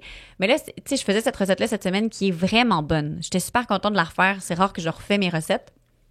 Mais je me disais, c'est sûr qu'elle a pas été populaire comme ma recette de muffins chocolat café, que dedans, j'ai de la farine, des œufs, des ingrédients que les gens, quand ils font des muffins, ils ont chez eux, là, tu sais. Puis qui n'ont pas besoin de faire de quoi qu'ils n'ont jamais fait. Oui, c'est ça. Le plus intense dans mes muffins au café, c'est genre de te faire couler un café puis comme d'en mettre dans des muffins. Ouais. Mais tout le monde est capable de faire ça, c'est pas trop déstabilisant. Mais je peux comprendre que les muffins carottes orange ont jamais genre été les plus populaires sur mon site web parce que les gens avaient des étapes de plus à faire. Fait que faire une purée de dattes maison. Maintenant, c'est cool, ils en vendent à l'épicerie, fait qu'on peut l'acheter. Puis faire des œufs de lin. Voyons donc, qu'est-ce que c'est ça, des œufs de lin? Tu sais, mais même carottes et oranges, j'aurais jamais pensé aussi, à cette combinaison-là. Puis j'ai pensé à cette recette-là en disant ça tantôt parce que justement, j'avais trouvé ça. J'avais un livre qui me parlait de paires de saveurs ensemble, puis la carotte et l'orange vont super bien ensemble. J'ai des belles épices d'automne dans la recette avec du gingembre, puis c'est super bon. Ça goûte vraiment l'automne, là. Une bouchée d'automne dans un petit muffin. Ils sont full nourrissants. À cause que, justement, on a du lin en plus, ils sont vraiment, genre, full... En tout cas, bref. Fait que ça m'a vraiment... ça me surprend pas que les gens aient pas le goût de cuisiner ça. Puis c'est pour ça, après ça, que j'ai changé un peu mon angle. Puis j'ai vraiment voulu rendre ça plus accessible. Oui, aller quand même dans des thématiques, des fois, ou un visuel différent de ce qui se fait pour sortir du lot. Mais pour, justement, dans ce métier-là, que ça fonctionne bien, je pense que c'est ça. Faut que tu aies une couleur à toi. Faut que tu aies quand même une niche intéressante. Fait que moi, ce qui est le fun, c'est qu'il y a beaucoup, beaucoup de gens qui, sur les réseaux sociaux, qui ont des... Mettons, je parle au Québec, tu sais, on a une grande communauté de chefs ou de cuisiniers véganes. Oui. Mais peu végétariens. C'est vrai, hein? C'est un ou l'autre. Puis sinon, des chefs qui cuisinent de la viande vont faire des options végétariennes. Exactement. Mais je pense que je suis la seule végétarienne. Puis là, je dis ça, là. J'ai pas fait une grande recherche poussée, mais je pense que je suis la seule qui est une chef qui fait de la cuisine végétarienne. Les autres, c'est pas mal toutes, soit qui cuisinent de tout, puis qui vont inclure des recettes végé ou véganes, soit qui sont uniquement véganes. Là, je pense à mes amis, puis tout le monde, mais non. Tout le monde du milieu que je connais. Je pense que je suis une des seules qui fait de la cuisine végétarienne. Fait que je pense que c'est super pour moi parce que ça rend ça encore plus accessible à plus de monde. Mais oui. Je veux pas m'en lancer des fleurs, mais je trouve mais que tu peux t'en lancer là après 2 livres là, je trouve que c'est le fun, puis c'est pour ça que j'ai de la misère à me dire que je veux aller vers le véganisme. Oui. Parce que je trouve que c'est intéressant que les gens cuisinent végétariens, qui vont cuisiner des recettes véganes, veux pas dans ce que je propose parce qu'il y en a, mais aussi qu'ils se sentent pas trop déstabilisés, puis que j'en ai des recettes, tu sais, que c'est gratiné au fromage là dans le four. Puis que les gens, dedans, une fois de temps en temps, j'ai des œufs, puis une fois de temps en temps, une petite crème de cuisson parce qu'on veut quelque chose d'autre, mais puis d'autres recettes que complètement autre chose. Je fais toute ma préparation à partir d'huile, puis on part avec de la farine, puis comme on se monte une béchamel végane, là, tu sais, fait comme... C'est juste que je trouve que c'est le fun d'avoir les 2 options. Oui, t'as une plus grande variété. Ouais, puis je pense que c'est avantageux pour moi dans ce milieu-là. Pour les lecteurs, puis les gens qui me suivent, c'est une porte d'entrée qui est moins épeurante, peut-être, que de faire des recettes 100% végétales. Tu sais, c'est de réapprendre, puis tu le disais super bien tantôt, c'est de réapprendre à cuisiner dans ce temps-là. C'est pas tout le monde qui est prêt à ça. Tu sais, si tu veux te faire une batch de muffins, encore une fois, je veux me faire une batch de muffins puis pas trop me casser la tête, tu sais. Fait qu'ils vont peut-être aller vers des recettes véganes pour autre chose ou dans quelque chose de spécial, mais je pense que dans la vie de tous les jours, si des gens ne cuisinent pas végane, c'est se donner un gros défi. Oui, de faire ce genre de recette-là, puis d'acheter des ingrédients des fois, parce que des fois, ça te prend des ingrédients assez niches, que si tu les achètes puis tu les utilises pas, c'est pas gagnant selon moi, je trouve. Fait que ouais. Il y a certains ingrédients aussi que des fois, tu achètes ça puis t'es comme... en fait, t'en as besoin puis t'es comme, j'achète ça où? Parce que selon où t'habites, exemple, la fumée liquide, OK? J'ai cherché ça, moi, en débile. Avant, j'habitais à Trois-Rivières. Ouais. Il y avait pas ça, là. Impossible de trouver ça. Je sais. Finalement, c'est en venant à Montréal, je pense, je suis venue voir une amie, puis j'en ai profité pour acheter de la fumée liquide. Finalement, dans une épicerie grande surface, j'imagine, genre à Montréal, il y en a dans un peu plus d'épiceries. Je pense que j'étais allée au Avril pour être sûre d'en avoir, mais ça. Probablement qu'il y en avait plus. C'était plus accessible ici. Par contre, cette fumée liquide-là, je ne l'ai jamais utilisée parce que je ne sais pas quoi en faire. Au début, mon but, c'était de faire du faux-mont pour faire des bagels de faux-mont, dans le fond. Mais là, je me suis pas lancée là-dedans encore parce que, comme je t'ai dit, je suis pas une grande passionnée de cuisine. Mais sinon, je fais quoi avec ma fumée liquide? Fait que, tu sais, des fois, c'est sûr qu'une personne... Tu sais, comme moi, je sais qu'à un moment donné, je vais finir par l'utiliser. Mais une personne qui veut juste intégrer des... Oui, c'est ça, que c'est pas son mode d'alimentation principal. Il va dire, là, pourquoi je vais acheter ça? Puis me casser la tête à faire 4-5 épiceries selon où t'habites pour trouver un ingrédient que t'es comme... Ou le sel aussi... Je pense que c'est du sel noir d'Himalaya pour faire le goût des œufs. En ce moment, dans mon sel, j'ai une liste d'épicerie, moi, avec des choses qu'il faut que j'achète. Faut que j'en achète. Je ne l'ai pas encore trouvé. Mais... Écoute, moi, j'en avais trouvé sur Amazon. Ouais. Finalement, je ne l'ai jamais acheté parce qu'il coûtait un prix de fou. Ouais. Puis j'étais comme, je vais faire quoi avec ça? Là? Exact. Puis c'est pour ça que je trouve ça difficile de demander aux gens des fois d'acheter ces ingrédients-là. Parce que c'est niche. Puis parce que je veux qu'ils puissent cuisiner avec encore. Oui. Pour éviter le gaspillage aussi. Oui. Puis souvent, vu que justement, c'est des ingrédients qui sont plus niches, sont plus chers, c'est normal parce qu'il y a moins de demandes, tu sais. Mais les gens, tant qu'à ce qu'ils déboursent 12 $ pour comme un produit, c'est cool, ça serait cool qu'ils puissent l'utiliser au maximum. Oui. Fait que, ouais, mon Dieu, quel bon exemple, le sel noir. J'ai trouvé un commerce à Montréal qui en a. OK. Fait qu'il faut que j'y aille bientôt. Mais tu sais, il n'est pas dans mon quartier. Fait qu'il va falloir que je me déplace pour aller le chercher. Mais je sais qu'il y en a beaucoup en ligne. Tu sais, j'aurais pu le commander sur plein de plateformes. Il y a aussi d'autres places de cuisine. Tu sais, des entreprises québécoises spécialisées en cuisine qu'eux en vendent. Okay. Mais c'est vraiment... Avant, il était... Là, je veux pas nommer de bannière, mais avant, il était dans une grande épicerie. OK. La marque maison de cette épicerie-là en avait un. Ah oui? Mais là, il l'a plus. Ah, il est discontinué sur le site web, j'ai vu. Puis j'en ai fait plusieurs en me disant peut-être je vais le recroiser, puis non. Oui. Mais ce sel-là, puis là, on en parle, mais c'est un sel noir qui, comme iodé, il sent les œufs. Oui, c'est ça, pour faire du tofu brouillé, je pense. Exactement. Justement, quand tu fais une recette végane, que tu veux qu'elle ait un goût d'œuf, ce sel-là est génial pour ça, mais il est utilisé, je pense, traditionnellement dans un autre type de cuisine internationale. Eux, ils l'utilisent vraiment dans beaucoup de plats. OK. Fait que c'est pour ça que ça existe. Mais ouais, fait que dans la cuisine végane, ça doit être intéressant parce que justement, si tu veux te faire des œufs, du tofu brouillé ou faire des recettes, tu sais, une espèce de fausse préparation de sandwich aux œufs ou n'importe quoi, mais si tu fais un petit goût qui rappelle les œufs, tu prends celle-là, tu le mets dedans, puis tu vas avoir cette saveur-là. Fait que tu sais, c'est cool, genre chaud. Puis même, quelqu'un qui cuisinerait pas végane pourrait vouloir twister une recette puis ajouter un peu de cette saveur-là dans sa recette, tu sais. Les gens, il y a plein d'épicuriens qui aiment ça avoir plein de sel, tu sais, genre du sel d'Himalaya puis plein de sel funky. Fait que ça peut être intéressant, mais tu sais, c'est encore une fois, c'est un produit qui est cher puis que si tu l'achètes, ben, au moins c'est du sel, ça se conserve longtemps, oui. Mais il est pas facile à trouver. Puis c'est vrai que c'est plate d'avoir, tu sais, t'es chez vous, tu t'en vas pour faire ta semaine, tu sais, ton épicerie, tu ouvres tes livres de recettes, tu choisis une recette puis il y a un ingrédient que va falloir que tu fasses 5 épiceries pour trouver, ben tu vas peut-être changer d'idée. Oui, ben c'est ça. Puis les gens vont dire, je vais me tourner vers quelque chose de que je connais. Plus simple. Oui, oui. C'est normal. Là. Oui, tellement. Sinon, je veux savoir, est-ce que ça t'est déjà arrivé, là, je vais utiliser une expression très québécoise, mais de pogner un mur. Tu sais, dans ton parcours, mettons, est-ce que c'est arrivé d'avoir... C'est sûrement arrivé d'avoir des défis à surmonter, mais, tu sais, mettons, est-ce qu'à un moment donné, tu t'es dit, non, là, c'est trop... Y a-tu quelque chose qui est arrivé où ça a été rapidement facile de dire comme, OK, je lance mon web magazine, je lance mes livres, mes recettes. As-tu eu des moments de doute? Oui, mon Dieu, oui. Je dirais mon premier livre, là, je l'ai avec moi. Oui, si tu veux le montrer. Bonjour. Alors, j'ai 2 livres à mon actif. J'ai mon premier livre qui est sorti en 2018 qui s'appelle « La fraîche, mon récit culinaire en plus de 50 recettes ».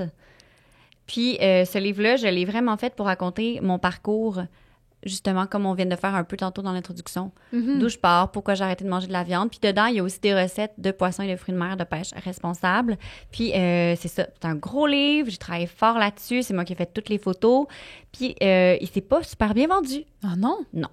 Il s'est pas super bien vendu. Puis, après coup... Une fois que tu analyses, puis je suis full fière de lui, je l'aime énormément, puis il y a plein de gens, puis tous ceux qui l'ont acheté, il y en a plein qui m'écrivent encore, puis sont comme chaque semaine, je fais des recettes dans ce livre-là, tu sais. Ah oui. Mais le marketing derrière, c'est pas clair, de un, avec le titre, que c'est sans viande. Je comprends. Il y a une petite pastille sur la première de couverture qui est écrit des idées et astuces pour réduire sa consommation de viande, mais mettons que quelqu'un va sur un site d'une librairie, puis écrit genre livre végétarien ou sans viande, ou tu sais, ça proposera même pas avec mon titre ça. Oui. Fait que c'était comme pas assez clair. C'était pas assez clair. Fait que j'ai sorti dévorer les légumineuses. Oui. Je me suis dit, ça sera clair. à 100% de quoi il y en est question dans ce livre. Alors, c'est ce qu'on a fait. Celui-là, il est sorti l'année dernière. Ça fait 1 an qu'il est sorti, Dévorer les légumineuses. Puis, ben, c'est un livre uniquement sur les légumineuses avec des recettes 50% végétariennes, 50% véganes à peu près. Là. OK. Puis, plein de recettes qui mettent de l'avant les légumineuses qui sont des protéines végétales vraiment géniales, mais que malheureusement, dans la cuisine québécoise, on n'a pas encore assez bien intégré. C'est vraiment, tu sais, les classiques québécois des légumineuses, c'est des bines. Oui. Puis les gens savent pas quoi faire. Sinon, ils vont aller faire des recettes. Tu sais, le pois chiche a eu une forte entrée dans nos recettes. En tout cas, je parle pour moi chez nous. Dans des salades, des fois, ma mère a commencé à intégrer ça quand j'étais comme ado. Tu sais, j'étais genre, oh my God, c'est donc bien funky comme petit pois.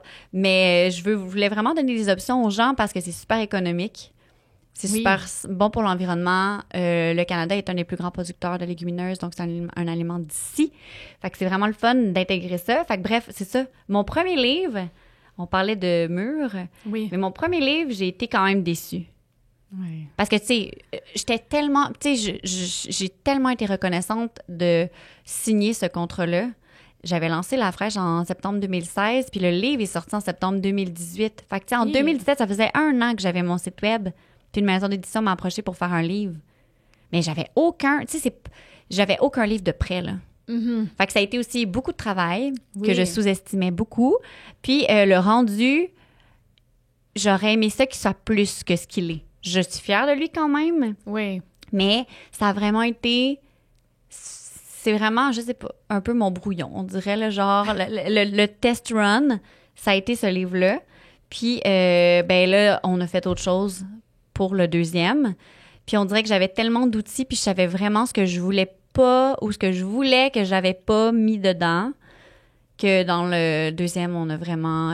j'ai vraiment travaillé fort pour que tout soit clair, précis, qu'on retrouve tout ce que je voulais. Puis à date, ça va vraiment bien avec celui-là, fait que ça, je suis super contente.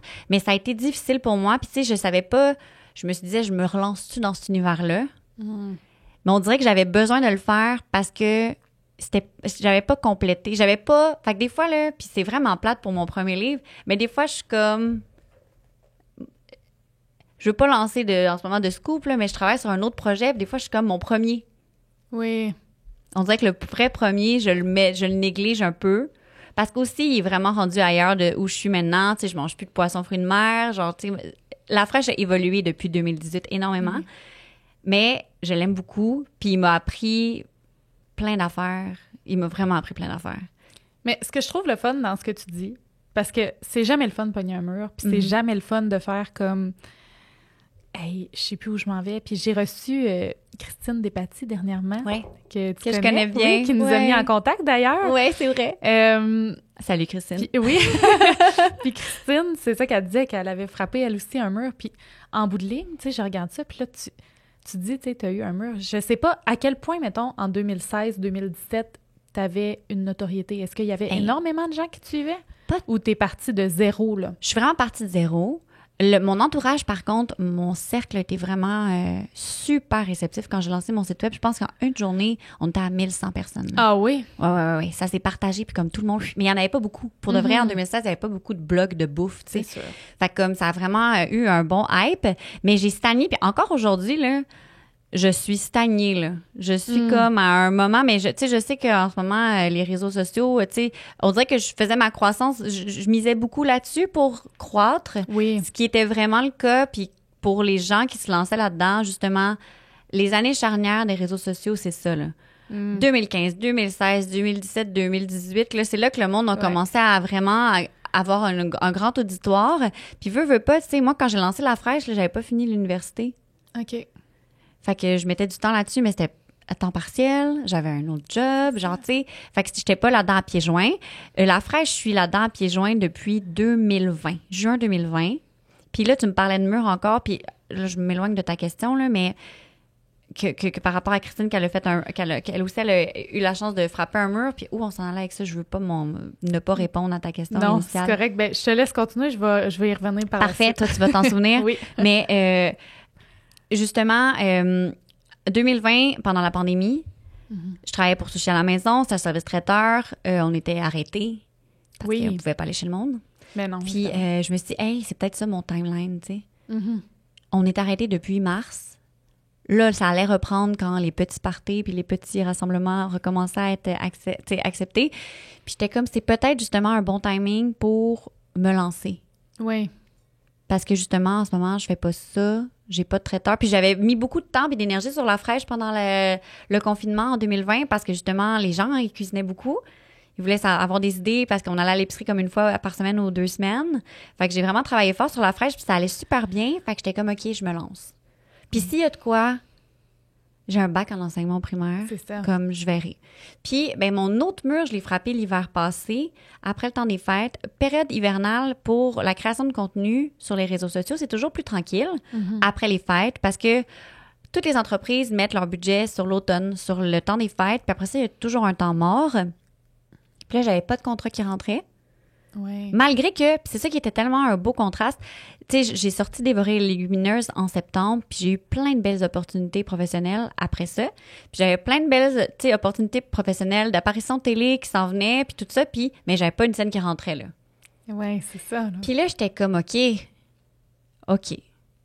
qu'il faut que tu payes ton appart à un moment Exactement, donné, faut que là? je paye mes affaires. Fait que je suis retournée faire de la suppléance. OK. Puis pour moi, c'était vraiment un échec. Ah oui. Puis là, en ce moment, je vois plus ça comme ça, là, mais tu sais, j'ai eu des périodes creuses. C'est toujours, tu sais, je suis travailleur autonome. Quand on fait de la création de contenu, on est travailleur autonome. J'ai eu des périodes creuses quand même depuis 2020 parce que tu sais jamais quand est-ce que tu vas te faire payer. Tu sais jamais si ton client va te payer en dedans d'un mois. Souvent, c'est ça. Fait que quand tu envoies une facture, tu as fait le travail. Tu as envoyé le contenu pour approbation au client, tu l'as mis en ligne. Bien, ça prend 1 mois pour recevoir tes sous. Puis, tu sais, ce contenu-là, ben, tu as peut-être acheté des ingrédients pour faire tes recettes. Oui. Tu as peut-être payé. Tu sais, moi, j'ai des programmes sur lesquels je fais de la retouche photo, de la retouche vidéo. Je les paye à chaque mois. Moi, ces factures-là, ils rentrent, tu sais. Mais j'ai pas, l'argent n'est pas dans mes poches tout de suite. Fait que, tu sais, c'est difficile de pouvoir, des fois, déterminer, OK, selon les paiements qui vont passer dans mon compte. Oui. Tu sais, mon hypothèque, tu sais, mon loyer, mon Internet, mon hydro, lui, mes assurances auto, ils passent tout le temps à la même date, là. C'est ça. Ils s'en foutent que je sois travailleur autonome ou pas. C'est ça. Fait que mais il y a eu des périodes plus creuses, mais j'ai toujours été capable de m'en sortir. Mais l'année passée, ça faisait plus de sens. Puis c'est avec mon chum, il m'a dit Evelyne, pourquoi tu y retournes pas, tu sais? Puis j'avais de la peine. Pour ça, je trouvais ça vrai. J'avais l'impression que j'avais échoué. Que j'étais pas capable de juste faire ce que je faisais dans la vie. De gagner ma vie avec mon entreprise, tu sais. Je trouvais ça poche. De recommencer à avoir une autre job à côté, je trouvais ça vraiment poche. Puis, on s'est assis, on a budgété. Il m'a dit, tu devrais voir la fraîche comme un extra pour là. Puis, te faire, tu sais, ton entrée d'argent pour payer tes choses qui passent dans ton compte puis ta vie de base, là. Retourner faire de la suppléance un peu. Puis là, j'essayais de visualiser ça. Puis de la suppléance, ce qui est intéressant, c'est que je pouvais choisir un peu mon horaire. Des fois, ça pouvait être juste l'après-midi. Fait que si j'avais un contrat qui rentrait ou que j'avais de la création de contenu à faire, parce que, tu sais, là, je parle de création de contenu payante, là, mais pouvoir être actif sur les réseaux sociaux, puis avoir une communauté qui te suit, puis mettre des recettes en ligne, mais tout ça, tu fais ça gratuitement, tu sais. Oui, absolument. Fait que c'est tout ton temps, c'est tout tu travailles, mais t'es pas payé. Tu fais ça pour toi, pour ta communauté, pour les gens. Ça rentre un peu quand même dans le... Moi, je trouve que la cuisine, ça rentre dans les arts. Puis les arts, c'est beaucoup comme ça. Tu sais, moi, je l'ai mentionné dans un autre épisode, tu sais, j'ai une formation en acting, puis c'est mon objectif, tu sais.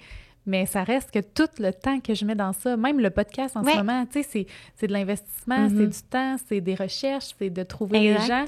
Mais je trouve ça le fun, entre guillemets, que tu parles de ces murs-là puis de ces échecs-là, parce que, ben pas de ces échecs-là, mais que tu l'aies perçu comme un échec, parce que c'est sûr que quand tu le vis dans le moment, c'est pas drôle. Ouais. Mais ce que j'aime, c'est qu'on montre l'autre côté de la médaille. Parce que, oui, il y en a des gens qui sont arrivés dans le milieu puis que il y avait déjà des gens qui les connaissaient. Il y avait déjà des gens pour pousser le livre. Il y avait déjà... Tu sais, ça leur donne une longueur d'avance sur d'autres gens. Mais toi, tu sais, oui, ton premier livre, tu dis qu'il a moins fonctionné, mais en même temps, il t'a permis de créer ton deuxième que tu t'es dit, OK, je ferai plus cette erreur-là. Voici comment je vais m'enligner pour le prochain. Puis, en bout de ligne, peut-être que ton premier livre, à un moment donné, va être plus vendu. Mais il vend encore super bien. Genre, je sais, tu sais, puis c'est ça, genre, à toutes les fois, je me sens mal parce que le contenu est de qualité, les recettes sont bonnes, les informations qui sont dedans sont bonnes aussi. Comme, c'est juste qu'il y a plein de petites choses que, tu sais, il manquait de tout ça pour que ce soit un grand succès, selon moi. Mais je pense qu'on est très critique aussi envers nous-mêmes. On n'est jamais satisfait à 100%, j'ai l'impression, de ce qu'on fait. T'sais, on se dit, j'aurais pu faire ça de telle façon. C'est une bonne chose, pareil, parce qu'on s'améliore puis on continue à offrir des trucs de meilleure qualité encore. Selon moi, je trouve ça cool. Mais c'est vrai qu'on s'en demande beaucoup. Oui. Mais, ouais, ça a été un gros défi pour moi de ne pas l'haïr. Encore aujourd'hui. Mais là, maintenant, pour de vrai, non. Là, j'en parle parce que tu me poses la question, mais je suis vraiment fière de ce livre-là. Parce que, tu sais, genre, j'ai écrit un livre, là, quand même. Là. Des fois, t'oublies, t'es comme, mon Dieu, je suis déçue parce que c'est pas genre... Combien de gens écrivent des livres puis sont pas publiés? Puis là, je dis ça parce qu'il faut des fois que je me rappelle ces choses-là, tu sais. Oui. Comme, ce que je fais, c'est bon. Puis c'est pertinent. Puis les gens, tu sais, les gens vont pas, à chaque fois qu'ils font une de mes recettes, m'écrire. Je le sais pas, moi, quand les gens cuisinent mes affaires. Puis des fois, c'est en ayant la chance de les rencontrer ou juste quelqu'un finit par m'écrire « Hey, en passant, juste te dire que cette recette-là, dans ton premier livre, je la fais à tous les mois. » Ou comme à chaque fois que je reçois telle personne, puis genre « Oh mon Dieu! » Là, je fais comme « OK! Oui. » Il est utilisé, puis les gens le consultent, puis fait que, tu sais, il est pertinent, puis comme ça redonne tout son sens à ce que je fais dans ce temps-là. Puis, je veux juste dire merci aux gens qui prennent le temps de nous dire ça. Des fois, les gens ont l'impression qu'ils nous dérangent, là, mais jamais. C'est ça la vraie paye. Moi, pour moi, c'est ça. De savoir que ce que je fais aide le monde à manger sainement, à s'amuser en cuisine, à découvrir des nouvelles affaires. Oh mon Dieu, c'est hot. C'est sûr. Puis, il y a ça aussi avec les réseaux sociaux un petit peu. Tu sais, tu disais que l'apogée, c'était en telle et telle année. Mais j'ai l'impression que depuis un certain temps, il y a comme un peu, pas pour tout le monde, là, évidemment, mais il y a un peu cette guerre-là, entre guillemets, de moi, je veux pas suivre trop de gens pour que mon nombre soit plus bas, mais que mon nombre de gens qui me suivent soit plus haut. Eh mon Dieu, j'ai jamais pensé à ça de ma vie, moi. Je sais, mais il y a tellement de gens qui pensent à ça. Fait que là, des fois, tu fais du contenu, puis là, ces gens-là se rendent compte, ben là, je suis rendue, mettons, je suis 300 personnes, on va dire. Hey, là, c'est trop, là, je veux baisser ça. Fait que là, le monde font ça? Il y a beaucoup de gens qui font ça. God. Je sais pas si c'est encore énormément d'actualité, mais je me rends compte de ça. Puis je me dis, comme si t'étais comme assez cool pour avoir full le monde qui te suit, mais toi, t'as pas besoin d'en suivre beaucoup, genre? C'est ça. Wow. Tu sais, je me dis à un moment donné, c'est ça, encore une fois, là, je dis ça, mais c'est de ce que j'ai observé. Ouais. Mais peut-être que c'est pas tout le monde qui fait ça, mais c'est que ça vient justement difficile de faire ta place sur les médias sociaux parce que là, c'est comme tout le temps une guerre de qui a le plus de followers. Puis aussi, dans le milieu, je ne sais pas si c'est comme ça pour toi, mais souvent, le nombre de followers va être observé avant la personne en soi et le contenu. Oui, absolument. Puis tu sais, c'est pas quelqu'un pourrait avoir 400 followers puis faire de la cuisine puis être excellent. Oui, absolument. Ça n'a pas besoin que tu aies 100 000 personnes qui te suivent. Mais les gens associent le chiffre de followers souvent à un gage de qualité qui n'est pas nécessairement vrai. Non, exact. T'as des gens là, qui ont des centaines de milliers de... Tu sais, puis qui vont offrir un contenu de moindre qualité que des... Ils appellent des micro-influenceurs, dont moi. Là. Moi, c'est ça que je fais partie. Tu sais, j'ai 13 300, je pense, followers sur Instagram. Puis moi, je suis comme buggée là depuis vraiment longtemps. Tu sais, j'ai atteint mon 10 000, ça doit faire 3 ans. Ça monte plus, là. Ça monte plus. Ça monte à pas de tortue. Mais il y a comme une cacophonie sur les réseaux sociaux, c'est une mer. J'en parle souvent avec certaines de mes... Je les appelle mes collègues, là, les gens qui travaillent dans la création de contenu, qui font pas nécessairement de la bouffe, là, mais tu sais, on se lie d'amitié avec les gens, des fois, sur les réseaux sociaux, puis là, on se voit dans la vraie vie. Oui. Puis on devient, comme nous en ce moment, on a la chance d'échanger là-dessus. Puis c'est difficile parce que tu te bats contre un océan de contenu. Puis plus les années avancent, plus il y a de plateformes différentes qui existent. Fait que là, il y a TikTok, il y a Instagram, puis t'as des gens qui font du contenu uniquement sur TikTok. T'en as d'autres qui vont faire du contenu uniquement sur Instagram. T'as YouTube, t'as comme... Hey, il y en a, puis il y en a pour tous les goûts. Cool, mais oh là là, c'est difficile de sortir du lot, faire « Allô, j'existe, tu sais, voici moi ce que je propose. » Puis c'est pour ça que c'est intéressant de me suivre, moi. C'est tough. Fait qu'en ce moment, je dirais que moi, je suis dans une grosse remise en question de quelle façon... que la fraîche, selon moi, puis ça fait longtemps que j'y songe à ça, mais ça pourra pas être... ça ne perdurera pas uniquement dans l'univers du réseau social. Ah non, c'est sûr. Ça peut... Je pense pas. Tu sais, tu vois juste présentement ce qui se passe avec les médias, puis le fait que Meta ne leur permette plus ici de partager les contenus. Fait que toutes les sources de médias qu'on suivait, ben on peut plus savoir les nouvelles sur les réseaux sociaux. Faut qu'on utilise des applications directes avec les médias. Mais tu te dis, OK, mon Dieu, si ma seule façon d'aller rejoindre les gens, c'est en utilisant ces plateformes-là qui ne m'appartiennent pas, qui sont comme, tu sais, c'est avoir un intermédiaire entre la personne que tu veux qui ait la chance de, pour moi, là, de cuisiner végétarien. Je dois servir de cet intermédiaire-là pour aller la rejoindre. Il faudrait qu'on y aille vers un contact plus direct, je pense. Oui. Tannée d'avoir l'intermédiaire qui me gobe beaucoup de sous, tu sais, parce que justement, avec les années, les gens, pour que ton contenu soit mis de l'avant, il faut que tu le sponsorises. Ça n'existait pas, moi, quand j'ai parti. Là. Non, c'est ça. Nous, c'était 100% organique, là. C'est parce qu'à un moment donné aussi, c'est tellement d'investissement, de coûts, de... Tu sais, si tout le monde passe un peu comme, justement, quelqu'un qui écrit un livre, c'est pas 100% du profit qui s'en va à toi. Pas là. du tout. Fait que, tu sais, c'est tellement, tu sais, Ouais. c'est parce qu'à un moment donné, ton revenu se fait diminuer de partout. Oui. C'est beaucoup de dépenses. Mais ce qui est difficile, je trouve, avec les réseaux sociaux en ce moment, puis que je trouve vraiment moins le fun. Puis, tu sais, je sais qu'il faut que j'investisse du temps là-dedans aussi parce que la vitrine est là, puis c'est là qu'on veut, tu sais, que je me fais voir par les gens ou que je me fais découvrir ou que, tu sais, c'est un beau canal de communication puis de diffusion avec eux autres, mais c'est rendu vraiment des plateformes publicitaires, mais pas publicitaires dans le sens que les influenceurs font des pubs. Là. Oui, il y en a, mais je parle, tu sais, quand tu descends ton fil d'actualité sur ces plateformes-là, là, c'est une publication sur 3 que c'est une pub de compagnie qui est pas un influenceur que tu suis. Là, c'est quelqu'un que tu c'est genre une business que tu connais pas, là, qui, selon ce que tu consultes en ligne, ils vont te suggérer tout d'un coup, tu voulais t'acheter des bottes d'hiver, voici des bottes d'hiver pendant 3 semaines sur ton compte, tu sais. Fait que tu te bats contre ça, puis à un moment donné, veux pas, j'imagine que moi, tu sais, je sais pas pour toi, mais moi, je scroll moins, je suis moins en train de descendre mon fil d'actualité. J'essaye le moins possible, mais en même temps, des fois, justement, tu sais, comme avec le lancement de mon podcast, là, je me dis, bon, mais, tu sais, je veux rejoindre le plus de gens possible. Tu veux aller voir ce que les gens font, puis j'essaie de m'inspirer un petit peu, tout ça, mais... Mais je trouve parce que moi, je perds de l'intérêt maintenant. Oui. Avant, j'aimais ça parce que ce que je voyais, c'était ce que je suivais. Oui. C'était vraiment ça que je trouvais le fun des réseaux sociaux. C'est de... Même quand sur Facebook, j'avais aimé une entreprise... J'étais contente de voir son contenu dans mon fil d'actualité parce que je l'ai liké pour m'en rappeler que, mettons, je suis arrêtée dans ce vignoble-là pendant un après-midi qu'on a fait des dégustations de vin, puis je veux m'en souvenir, puis je veux voir ce qu'elle va publier. Oui. Parce que si j'ai la chance d'y retourner, je vais y retourner, tu sais. Mais là, en ce moment, je perds tout ça.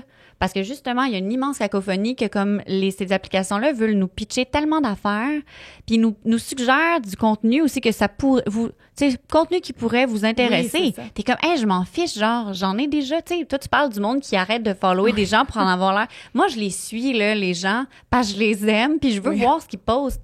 Puis des fois, moi, j'ai des amis qui en font du contenu, puis je suis comme, hey, j'ai pas vu ton contenu dans mon fil d'actualité depuis des semaines. Et pourtant, là, genre, tu sais, il disait sur Instagram à un moment donné, mettre une petite étoile. Tu sais, tu peux aller sélectionner quand tu vas sur le profil d'un compte, tu peux vraiment le mettre comme dans tes favoris pour t'assurer qu'il soit en haut, là, tu sais, de la liste de... C'est même pas vrai. Il y a plein d'affaires que je suis avec une étoile que je vois pas leur contenu. Ah, c'est ça. Fait que, tu sais, c'est super difficile de se battre contre tout ça. Les algorithmes aussi. Ouais. Puis, ben, en fait, ces applications-là veulent que tu leur feeds du contenu pour qu'eux continuent à vendre de la publicité puis mettre de la pub dessus. Tu sais, c'est poche. C'est ça qui est poche.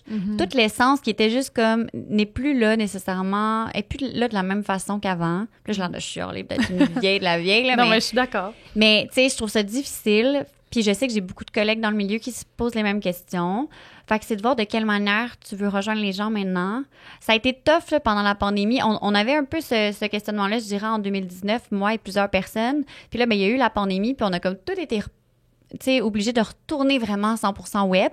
Oui. Beaucoup de gens voulaient commencer à créer des événements en personne, tu sais, créer quelque chose, un lien, un contact direct avec les gens, faire des conférences, faire des ateliers, puis comme fou, là, tu sais, oui, tu peux le faire en virtuel, mais moi, je trouve que c'est pas pareil, là. Non, moi, je vous fais à manger, je veux que tu goûtes à ce que je te fais, tu comprends? Mais oui. Fait que, tu sais, c'est vraiment pas le même accès. Fait que je veux réussir à trouver, j'ai pas encore trouvé la recette La recette, mon Dieu. J'aurais voulu créer ce jeu de mots-là moi-même, ça aurait été bon. Mais, tu sais, j'ai pas encore trouvé exactement ce que je voulais faire, de quelle façon j'allais procéder pour que La Fraîche, j'aille rejoindre une communauté sans nécessairement passer par les réseaux sociaux, mais je suis comme pognée. Je suis toujours prise entre deux chaises, entre OK, je veux vraiment poster, tu sais, parce que je veux pas que le monde il m'oublie. Non, c'est sûr. Parce que moins tu postes, moins Instagram puis ces plateformes-là poussent ton contenu. Puis je sais que les gens aiment ça avoir la chance de... Les réseaux sociaux, ça rapproche. Puis je sais que la communauté aime ça, savoir qu'est-ce que je fais, puis qu'est-ce que je mange, puis qu'est-ce que... Tu sais, genre, moi aussi, c'est ça que j'aime quand je consomme les réseaux sociaux, c'est de voir que ce que je suis, avoir des nouvelles de ce qu'ils font, tu sais. Fait que j'essaie d'en donner. Ben, un autre côté de moi est comme, j'ai comme pas le goût d'encourager ça. Je comprends. Fait que je suis pognée, je suis vraiment pognée là-dedans. C'est un beau conflit que je sais pas nécessairement où ça va me mener, puis qu'est-ce qui va arriver de tout ça. Mais je vois pas de quelle manière ça pourrait aller en s'améliorant. Je comprends. Parce qu'à date, non. Puis c'est toujours de...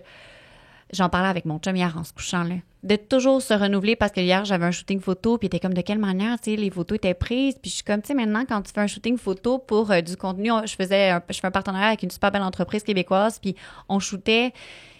Puis il faut que tu penses, quand tu fais ton shooting photo, OK, il va falloir qu'on le diffuse sur Facebook, sur Instagram. Puis les formats de photos de ces deux applications-là, c'est pas la même taille. Non, c'est ça. Ça, les gens ne savent pas, là, mais...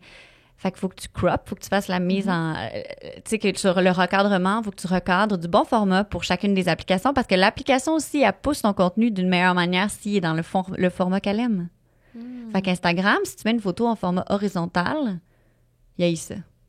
Puis il y a les photos maintenant aussi, lui, il veut qu'on pousse les reels, les vidéos. Oui. Fait qu'aussi, dans notre shooting, on a fait du contenu vidéo qui est un visuel photo, vu que c'est une marque, puis c'était un produit qu'on met de l'avant. Mais on devait penser à faire ça. Fait que là, dans ton shooting, c'est plus juste une photo. C'est pas, hey, on fait la bonne shot, on l'a. Non, ta photo, après ça, il faut que tu changes d'angle. Le photographe, il change de place, il recule, il recadre pour avoir... on va faire horizontal parce que sur un blog, t'as une bannière d'ouverture de site web. Faut que ça soit large, ça peut pas être en format portrait. Fait que comme c'est plein de gogos, juste pour être sûr de te faire voir, tu sais. Ouais, c'est vraiment beaucoup de travail. Puis dès que tu commences à maîtriser quelque chose... Faut que tu réapprennes. Il ajoute une nouvelle fonctionnalité. Puis cool, c'est le fun que les choses évoluent, mais oh mon Dieu, c'est gossant parce que dès que tu t'es comme je l'ai, tu sais. Puis comme enfin, quand je crée mon contenu, je sais vers quoi m'enligner parce que veux pas, tu sais, on reçoit des contrats, les clients nous contactent. Eux, je comprends, ils veulent que leur produit, surtout si je m'associe à eux, je l'aime. Fait que je veux que les gens le découvrent, je veux que ça se fasse voir, je veux que ça reach, comme on appelle, que ça rejoigne les gens. Fait qu'il faut que tu ailles la meilleure stratégie possible pour quand même que ton contenu soit beau, mais aussi qu'il soit pertinent puis qu'il puisse rejoindre les gens. Mais là, à chaque fois, t'es comme, oh mon Dieu, avant, je pouvais juste en parler dans mes stories, mais là, les stories, les gens les voient moins. C'est que ça rajoute une charge de travail assez monstrueuse. Ben, surtout le montage vidéo, là, c'est une autre game, là, ouais. C'est ça, de tout vouloir savoir comment faire les trucs. Puis comme tu dis, c'est que des fois, oui, c'est bien que ça évolue, mais il y a quand même, je trouve que des fois, c'est trop vite. Tu sais, laisse-moi le temps, là. Après... Mais moi, je suis tout le temps fâchée. La journée que ça sort, là. Ah, moi aussi, j'aime pas ça. Quand Reel est sorti, j'étais chez mon amie Virginie Goudreau, je la salue, de Infuse Magazine. Puis j'ai fait « Oh non! » Là, tantôt, tu me disais sac Pauline, j'allais faire un sac, mais j'étais comme « Oh non! Oh non! » Une nouvelle affaire, qu'est-ce que c'est ça, genre? Puis là, c'était gros. Des fois, Instagram est comme « Bonjour, on a des nouveaux gifs. » Je suis comme « Tant mieux, c'est rien que ça, c'est pas grave. » Mais là, cette affaire-là, quand c'est sorti, de faire des vidéos, je suis comme « Oh wow, on se rentre dans un autre univers. » Il y avait juste YouTube avant, tu sais. Puis tu savais, puis les créateurs YouTube diraient la même chose, tu sais. Eux aussi, j'imagine qu'ils ont perdu des visionnements. C'est sûr. Parce que les gens ont tellement de plateformes. On ne sait plus où regarder. Sur laquelle visionner des vidéos. Puis avant, c'est ça. TikTok existait, OK, mais là, Instagram a Reel. Facebook aussi, tu peux les mettre dessus parce que, tu sais, c'est Meta qui est propriétaire des deux. Si, ça, tu sais, comme, oh mon Dieu. Puis là, Instagram aussi, il y a une plateforme qui est comme Twitter. Mais X, là, maintenant. Tu sais, comme...